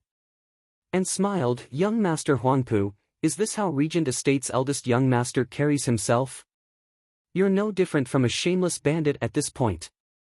There are 4 brimming sacred pill out there, so why are you after ours in particular? Ha ha ha, Long Xingyun, I knew you're a smooth talker, preaching sophistry. True, Regent Estate isn't too keen on robbing you, but did you forget? This here is the esoteric debate, where might makes right. Everything belongs to the strongest. With a snicker, Huangpu Qingtian's eyes flashed with greed and snatched at the air, that is why all of them will be mine. You better hand it over now, or what, fight? Xie Tianshang snapped as he shot in the air, drawing his sword and releasing such shocking energy it reached the skies. The sword energy shuddered all who looked at it, feeling as if 10,000 swords were about to pierce them. Even Yen Bongyi and Yu Yushan turned serious, eyeing him with a sigh. Xie Tianshang is a true sword talent. It was their first time seeing sword energy reaching such a level. Thinking about it, they were no match for him in a straight-out fight. Long Xingyun looked at the hovering figure stunned. It had been what, a few days? How did he get so strong? And yet, Huangpu Qingtian's calm demeanor left Long Xingyun sighing. Compared to this monster, Xie Tianshang had a long way to go. But even so, they had to fight regardless. Long Xingyun shot his hands forward. Energy hummed off his hands and released a powerful attack. There was a dragon roar echo, and when the energy was upon Huangpu Qingtian, it shot for the ground. The earth beneath Huangpu Qingtian exploded as a dragon opened its maw to swallow him. Profound ranked martial art, see upturning dragon palm. Long Xingyun roared. He didn't finish as a loud boom splintered the huge dragon into nothingness. Huangpu Qingtian shined golden as he walked out of the attack, looking down on all creation. Long Xingyun coughed blood, having just been injured internally. Xie Tianshang clutched his sword and shot for Huangpu Qingtian. The piercing light of his sword tip was as dazzling as the night stars. It pulverized anything it touched and left only this outstanding light. This was Sword Marquis Abode's profound ranked martial art flowing spaces, a 9 forms strongest attack, extinction. When this sword flew, everything was erased. Abode Lord Xia Xiaofeng watched in awe and pride, his house's strongest move being unleashed just beyond the wood national elemental stone. The son had surpassed the father. With how much stronger the move was than his own, he was certain his son would become an even more remarkable Abode Lord than himself. Huangpu Tianyuan mocked, "Abode Lord Xia, to be so prideful of your son's meager achievements, aren't you perhaps thinking so little of him?" Xia Xiaofeng snorted, "I know of Regent Estate's eldest young master's godlike talent, but I'll have to say that not even he can take this attack without consequence." "Oh? We shall see," grinned Huangpu Tianyuan, and his elders joined him in mocking the man. Xia Xiaofeng's heart seized in fright, turning to see the shocking scene beyond the wood stone. As the glaring sword attack came closer, Huangpu Qingtian merely pointed at the dazzling dot of light. Boom! The space cracked and seemed to have been torn open. A bright golden light met with the sword attack, swallowing it whole. The almighty sword attack crumbled under the finger's power and forced Xie Tianshang into a bout of spitting blood. He was on his knees, even if having received but a light wound. "How?" Xia Xiaofeng cried. Huangpu Tianyuan laughed, "Abode Lord Xia, I told you, my son's talent is in a league of its own. Speaking of power, he has surpassed his father since 5 years ago." "Say what?" They were still trying to process this development, yet now they found Huangpu Qingtian had long since surpassed the current estate lord. It was a known fact that Regent Estate had the best talents in Tianyu, capable of holding their own if it ever came to face the other 6 houses. Huangpu Tianyuan was of an even greater talent and a peak profound heaven cultivator as well. That made him the strongest profound heaven cultivator in Tianyu. Yet here he was stating Huangpu Qingtian surpassed him since 5 years ago. Even more so when that Huangpu Qingtian wasn't even at peak profound heaven stage. Now that he was at peak profound heaven stage and mastered killing with intent, did that mean he could face a radiant stage expert? How on earth can one beat that? The faces of others sank as they cursed this rotten monster. Huangpu Tianyuan looked awfully proud standing there, but his heart was bleeding, cursing his monster of a son as well. It was this monstrous talent that threatened his estate lord position. It may very well come to be that once the esoteric debate was over, his son would be entitled in his demand for him to hand over his throne. That was one outcome he never hoped to see. It went so far that he even hoped his son would die at Zhuo Fan's hands. Of course, there was no way he'd be so open as to share his thoughts. Huangpu Qingtian was the hope of all venerables, if not the entire regent estate. Any that dared to even show a hint of dissatisfaction with him would be culled on the spot, estate lord included. The venerables would make sure of that. Huangpu Qingtian was the apple of regent estate, their hope for the future. And they weren't about to let it be snuffed out. Huangpu Tianyuan looked on at the prideful and imperial figure beyond the wood national elemental stone with killing intent. Huangpu Qingtian put his finger away and laughed at the kneeling Xie Tianshang. "Ha ha ha, how amusing. Who knew you could grow so strong in such a short time? You're way stronger than those 2 behind me. Pledge yourself to me and you won't regret it." They all looked shocked. This was daylight talent robbery. He, I am from Sword Marquis Abode. It is not my choice who our allies are.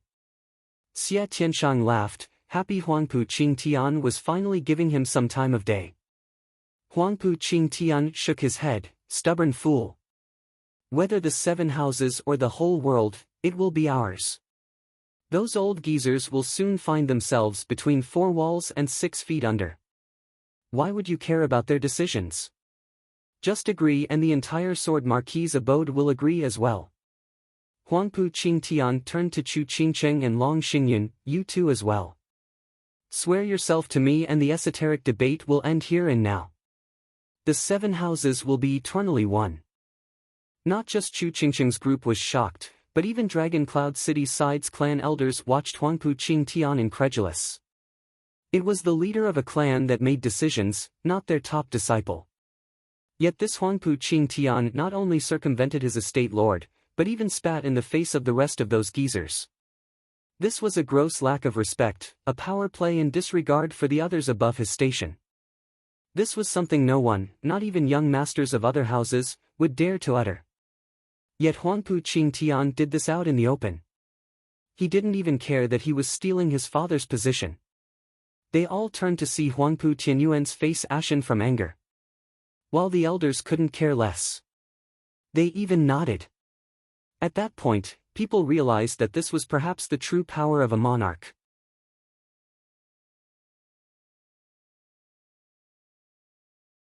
Chapter 281, Blizzard Dragon / Chapter 281, Blizzard Dragon / In front of the National Elemental Stone, the people stared shockingly at Huangpu Qingtian, especially Luo Yunchang. She was sweating and plagued with worry. If the 3 houses' disciples fell to Huangpu Qingtian's wild and overreaching ambition, it would be tantamount to throwing Zhuo Fan to the wolves. No matter how strong Zhuo Fan was, he couldn't face all 7 houses' experts by himself. It didn't take long for Chu Qingcheng, Xia Tianshang and Long Xingyun to reach a conclusion. They unanimously shook their heads, their minds made. Raising an eyebrow, Huangpu Qingtian had seen it coming, but was still somewhat in disbelief. Why make such an unwise and detrimental decision? Humph, if you can scare me with some pretty words, I will never be able to hold my head up high.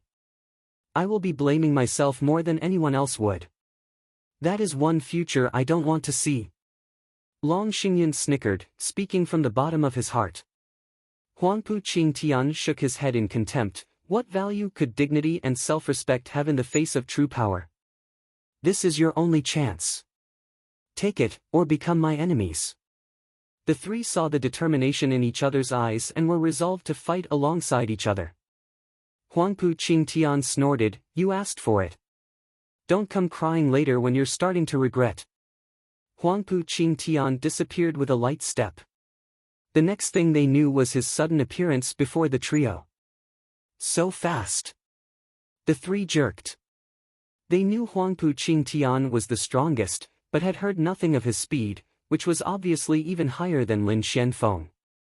They couldn't even react as they were already on the ground. How did his cultivation reach such perfection, having both unbridled power and unmatched speed? Damn monster! The 3 gnashed their teeth in shock. But they were still 6 dragons and 1 phoenix and recovered their calm quickly. Chu Qingcheng grabbed her allies and covered them in a cold barrier.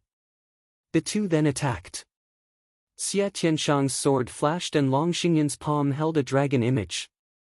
Perhaps Chu Qingcheng's cold had an influence, as the sword wave and the dragon image fused with the coldness while passing through the barrier. They transformed into a huge attack that slammed towards Huangpu Qingtian. This sword attack was tens of times stronger than Xia Tianshang's previous attack. Even Huangpu Qingtian had to get serious. They know a combination art. How? Yan Bongyi and Yu Yushan cried in shock. Those watching the show beyond the National Elemental Stone were slack-jawed. A combination art needed the users to be in tune at the intrinsic level from a young age. But for 3 of them to achieve it, not to mention being no more than strangers before the esoteric debate, it boggled the minds of all those witnessing such a miracle. Only grandmother knew why. This was made possible by Chu Qingcheng. Speaking of monsters, Chu Qingcheng didn't lack in that department. Just that her monstrous talent went in a different direction. Blizzard Dragon Slash. The three shouted and the sword image howled. It stormed Huangpu Qingtian, freezing everything in its wake. Even the number one monster, Huangpu Qingtian, had another thing coming if he took this attack with the same carefree attitude as before. For the first time ever, Huangpu Qingtian's face showed shock. Who knew these three could combine their power? Who knew they could unleash such an onslaught? Gnashing his teeth, Huangpu Qingtian grabbed the slash with his naked hand. The worst thing to do in this case. It exploded into 9 ice dragons, hammering Huangpu Qingtian from all directions. Boom! A loud noise shook the heavens, but no explosion occurred. Once the cold air scattered, Huangpu Qingtian was encased in ice. He froze in the grasping motion from before, giving the impression that even his soul was frozen. Eldest young master. Yu Yushan and Yen Bongyi panicked and looked at Chu Qingqing's trio with shock. They could actually handle heaven-shaking Dragon Lord, Huangpu Qingtian. Beyond the National Elemental Stone, the audience couldn't believe what they were seeing. The almighty Huangpu Qingtian was frozen over by a combination art. None saw it coming. Only drifting flowers edifices, sword marquees abode, and veiled dragon pavilions higher-ups grinned in pride. They finally turned things around. But the eerie calm regent estate held itself in, threw them into worry and doubt. Can it be? Grandmother's heart sank. Roar! A dragon roar got everyone's attention. The smiling Chu Qingqing and her allies had no time to celebrate as they turned to the source. Huangpu Qingtian, in the middle of that iceberg, sported scales. They shone golden, and then a golden dragon shot from him into the sky. The iceberg exploded into pieces, setting the stage for a shiny and golden Huangpu Qingtian to step out of the remains in all his glory. The golden dragon made a circle above him before going back into his body. It's the same as before, in Dragon Cloud City. What is that thing? Long Xingyan muttered, shell-shocked at the disappearing golden dragon. Huangpu Qingtian's face was unsightly as he spat. I have to give you guys credit. There's hardly anyone in this world who can bring me this close to defeat. Not bad at all. But this is precisely why I have to thoroughly beat some sense into you, so no one would challenge their king. Huangpu Qingtian's eyes flashed with bloodthirst as he shot forth. The three jerked and held hands again. But Huangpu Qingtian's uncanny speed and dreadful might came at them in the form of a palm. 9 dragons diamond body, dragon-empowered claw. Huangpu Qingtian's eyes flashed and struck without hesitation. Chu Qingqing covered the trio in a cold barrier, but it crumbled before the attack even arrived. With a loud boom, the earth sank, as if from a meteor strike, leaving a 100-meter-wide crater. The trio spat blood, feeling the huge pressure bearing on their shoulders, stopping them from even moving. This was Huangpu Qingtian's power. And this was the power of but one palm. They banded together and encased him in ice, but even that wasn't enough to even scratch him. This monster appeared, for all intents and purposes, invincible. The three sighed and had a defeated look, having finally realized the difference between them. Huangpu Qingtian took in their pain, disappointment and despair, with a cold eye. Take out the brimming sacred pill. Huangpu Qingtian said, or I will go through each and every one of you here in my search. Huangpu Qingtian's look scared the 1,000+ people behind the trio. He treated them like dirt, needing only to pinch them before popping. Xia Tianyang wished nothing more than to give his all in fighting him, but when he recalled what his brother had said earlier, he forced it down. But the resentment only burned hotter in his heart. Chu Qingqing closed her eyes and her hand held a vial. She held her shaking hand and said, just take it and go. Humph, why go through all this trouble when you could have spared yourself the suffering by taking it out from the start? Huangpu Qingtian sneered as he left with the vial in hand. He was far from done mocking them though. I'll let you guys off, this time. But in the off chance you find another brimming sacred pill, do think of me and fetch it over. As you very well know, only the strong are entitled to wealth. You guys are sorely lacking, ha ha ha. The endless humiliation struck the trio hard. but not even their best could harm Huangpu Qingtian. The audience beyond the national elemental stone sighed. Huangpu Qingtian was of such insane power that not even a combination art between three geniuses could do anything to him. As they all had gotten so engrossed in the show, they had failed to notice two shadows hiding in the bushes. One of them snickered at Huangpu Qingtian leaving. Hee, this kid ain't half bad.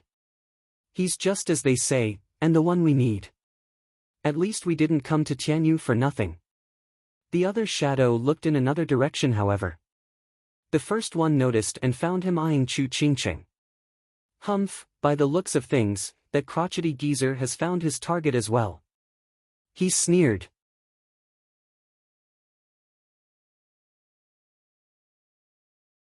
Chapter 282, Challenge.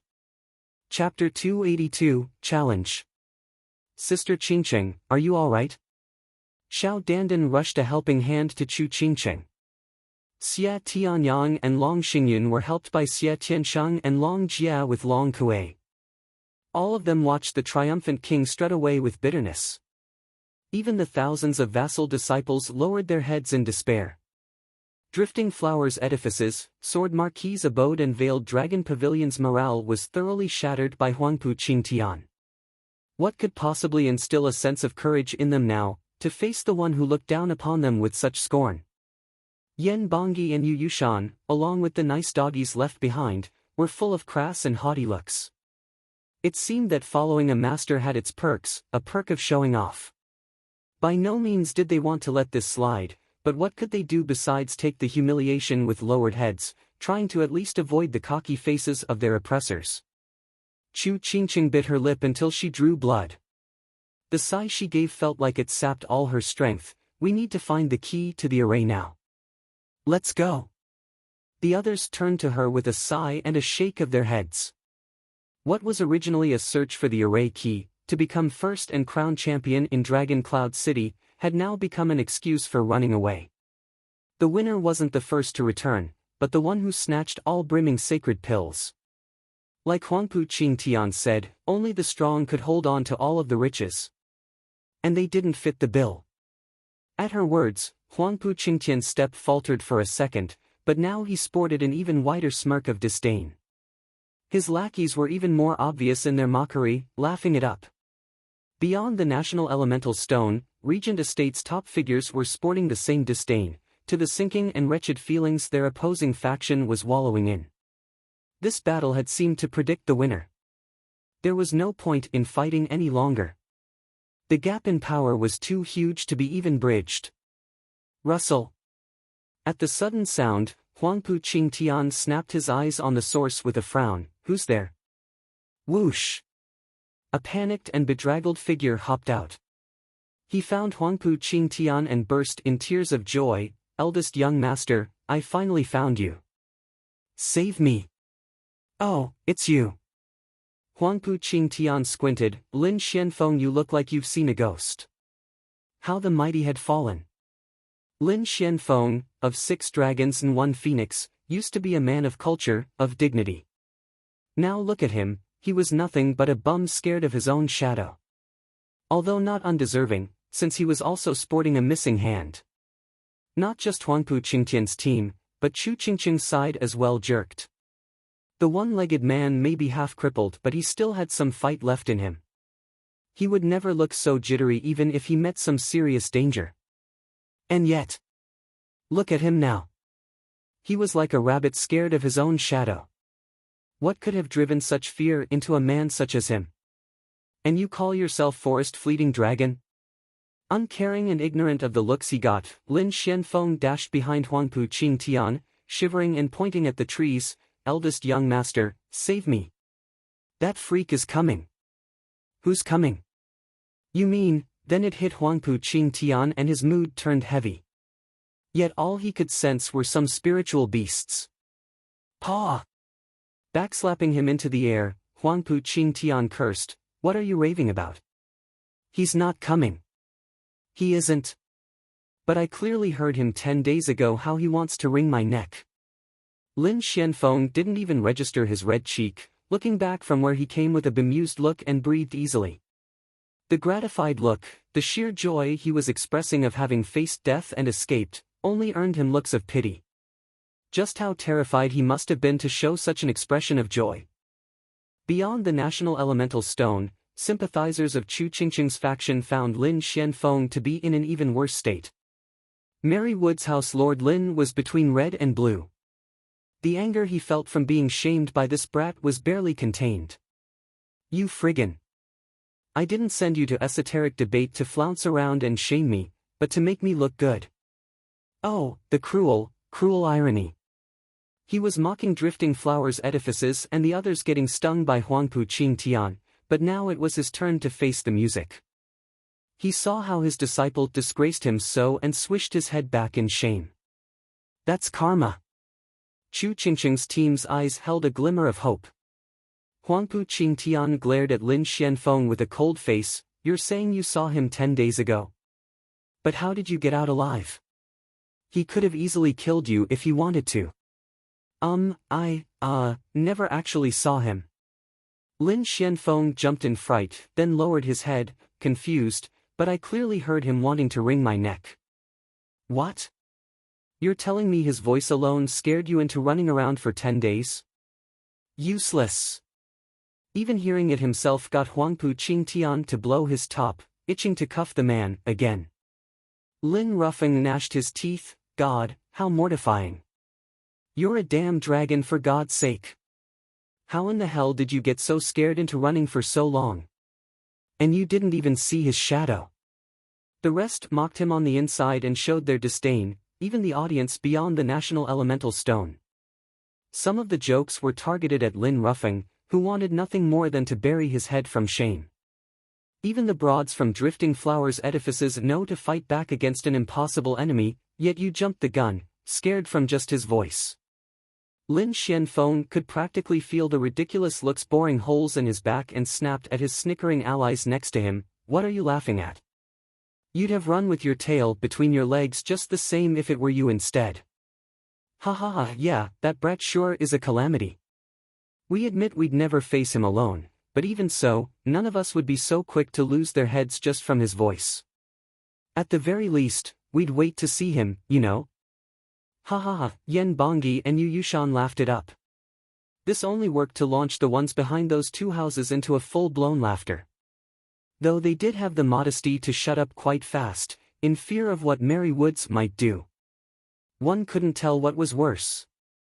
Stifling their obvious laughter, evident from their red faces, or letting it out. Lin Xianfeng went purple now and barked, "You know nothing of how deadly that situation was. The guy didn't show himself, but he took my hand from 1,000 miles. You'd have run too if you met with such a creepy situation." Lin Xianfeng was still hopping about, his face a mask of anger. The laughter stopped and all eyes drew on the smooth stump of his arm. The dread creeped up their spines and robbed them of any jovial mood they ever had. This can't be. Huangpu Qingtian squinted and pulled the arm closer. You're saying you never saw the guy, yet he took your hand? I didn't even realize what happened, and the next thing I knew my hand was gone. And when he was threatening me, even the mountains quaked, as if a mountain god awoke. I was scared out of my wits. What else was I supposed to do but flee? Lin Xianfeng wiped his brow from the foreboding feeling. The rest were tongue-tied. Someone can actually do that? Take Lin Xuanfeng's hand, without his knowledge, from 1,000 miles away. Everyone, even the audience back in Dragon Cloud City, was horrified. Such creepy ability was beyond the grasp of even a radiant stage expert. Huangpu Qingtian squinted and shouted at Chu Qingqing, "Tell that brat that we will be 10 miles east of here. If you want the brimming sacred pill back, tell him to look for me. I'd like to see him try taking it from 1,000 miles away." Huangpu Qingtian flicked his hand and left filled with battle spirit. The only one capable of stirring his will to fight may very well be Zhuo Fan in the whole of Tianyu. Chu Qingqing's gang was stunned, a challenge. One handed out personally by the glorious heaven-shaking Dragon Lord, Huangpu Qingtian. This was the greatest respect any martial fanatic could dream of. Xie Tianshang was practically green with envy. If Huangpu Qingtian had given a challenge to him instead, he'd be bouncing and skipping in joy all year long. Taking a deep breath, Chu Qingcheng said, "The brat is cold and ruthless, but he is our only chance at winning this. Everyone is going to go and find Zhuo Fan." Yes. Zhuo Fan was their only and last hope.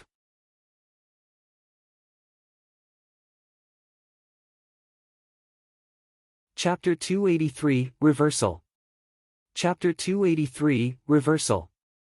100-man team was strolling through a dark and gloomy forest. They talked and laughed as if the deadly beast King Mountain was a mere sideshow. The youth in the lead looked thoroughly bored, making sure to point it out every other step with a long-drawn yawn.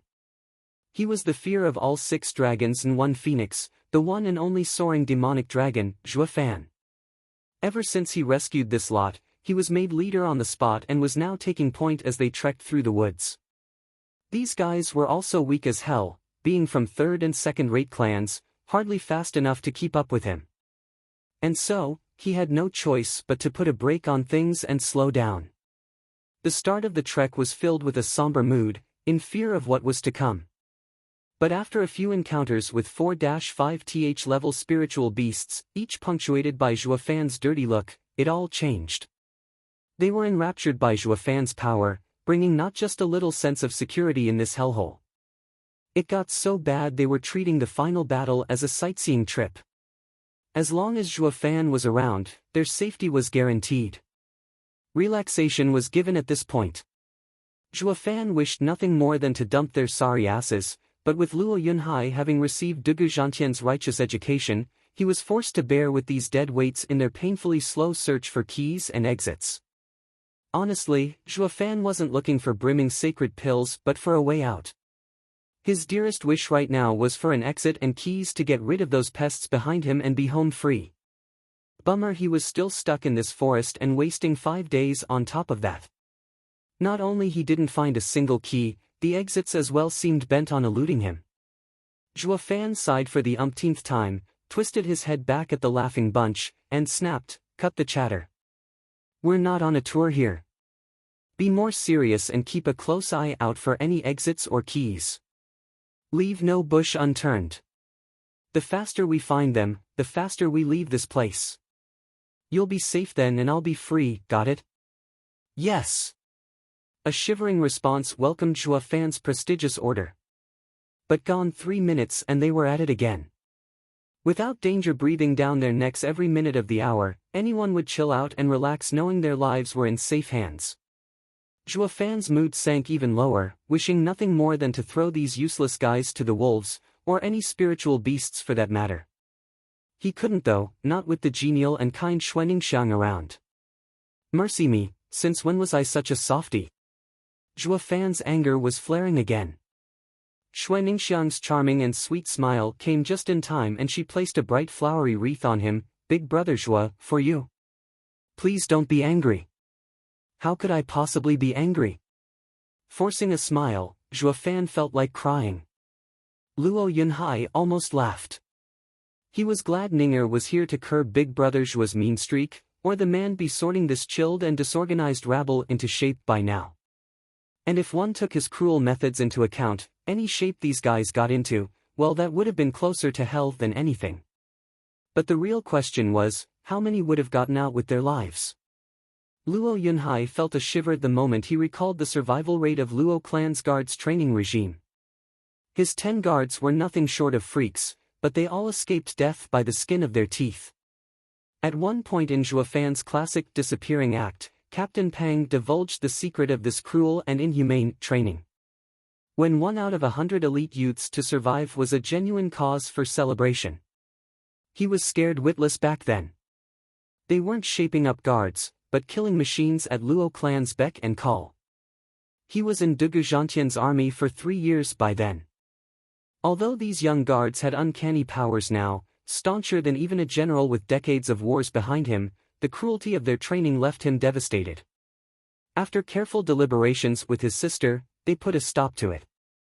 Luo clan was no longer welcoming youths to train. He hadn't met with a good opportunity to break this news to Zhuo Fan either. More like he didn't have it in him. He was scared for his life that Zhuo Fan would flip out and would start cursing him to high heaven. It got so bad that he decided there and then to keep this buried for all eternity. Russell. The sudden movement from a bush earned Zhuo Fan's interest. Who's there? Come out now or stay dead forever. Big brother Zhuo, it's me. A shy voice followed the appearance of Dong Xiaowan's red face, followed by a sighing Dong Tianba. Every single time his sister saw Zhuo Fan, she'd swoon and turn bashful, despite the guy never giving her second looks. And sure enough, Zhuo Fan turned to Dong Tianba. It was only Xuaningxiang who rushed over and grabbed the girl's hands in joy. Sister Wanner, you're all right. Dong Xiaowan smiled and sneaked a peek at Zhuo Fan. What's wrong, did you not find any other allies? Then join us, the weak, women and the children team. Zhuo Fan pointed back at the casual rabble. Xuaningxiang and Dong Xiaowan giggled. Xuaningxiang rolled her eyes. Big brother Zhuo, where are we weak? We, 100, even fought back Lin Xuanfeng's 1,000. Though we were routed in the end and suffered a miserable defeat. Xuaningxiang stuck out her chin, while the said 100 nodded with red faces. In a dark brooding mood, Zhuo Fan glared back. You dare admit it when you're now just a lousy and lazy bunch? Isn't it your fault? Xuaningxiang smiled, her words were quite sharp. It's your fault for being so strong. With you being our bastion of safety, we have no reason to even think about fighting.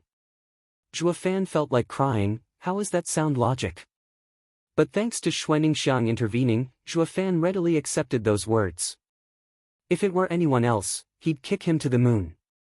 Dong Xiaowan looked at Xuaningxiang in admiration for being able to poke fun at Big Brother Zhuo so casually.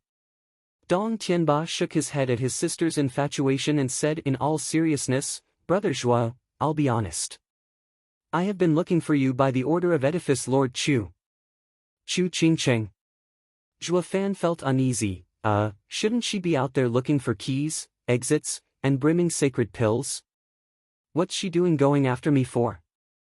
Dong Tianba said, it's not quite correct to say it's Edifice Lord Chu, but Huangpu Qingtian issuing you a challenge. He has a brimming sacred pill with him and heard of you taking Lin Xuanfeng's hand without even showing yourself. He thus challenged you to try and take the pill from him. So he picked a spot to defend, waiting for me to answer his challenge. Zhuo Fan raised an eyebrow. Dong Tianba nodded, yes. Then let the sucker wait. I'll just go get the other 3 brimming sacred pills, the keys, and find the exits. Only then I'll get the last pill from him and I'll be the true winner. Zhuo Fan grinned, ha ha ha, we now have time in spades and you guys need not worry about meeting Regent Estate. So split up and search, particularly for the brimming sacred pill, and you'll be rewarded. Boo! They cheered, infected by Zhuo Fan's enthusiasm. Dong Tianba was stunned. Wait, brother Zhuo, won't honoring the challenge make the people call you coward? You're our ally. Don't you care about our reputation? We will never be able to lift our heads in their presence, a laughing stock to the world. We are all waiting for you to bring about a reversal. Fool, just say you didn't find me. It'll work just as well. Plus, what does some lame thing like honor help me anyway? Once I get everything, I'll go bitch slap him good. That's the best way to earn the ultimate victory.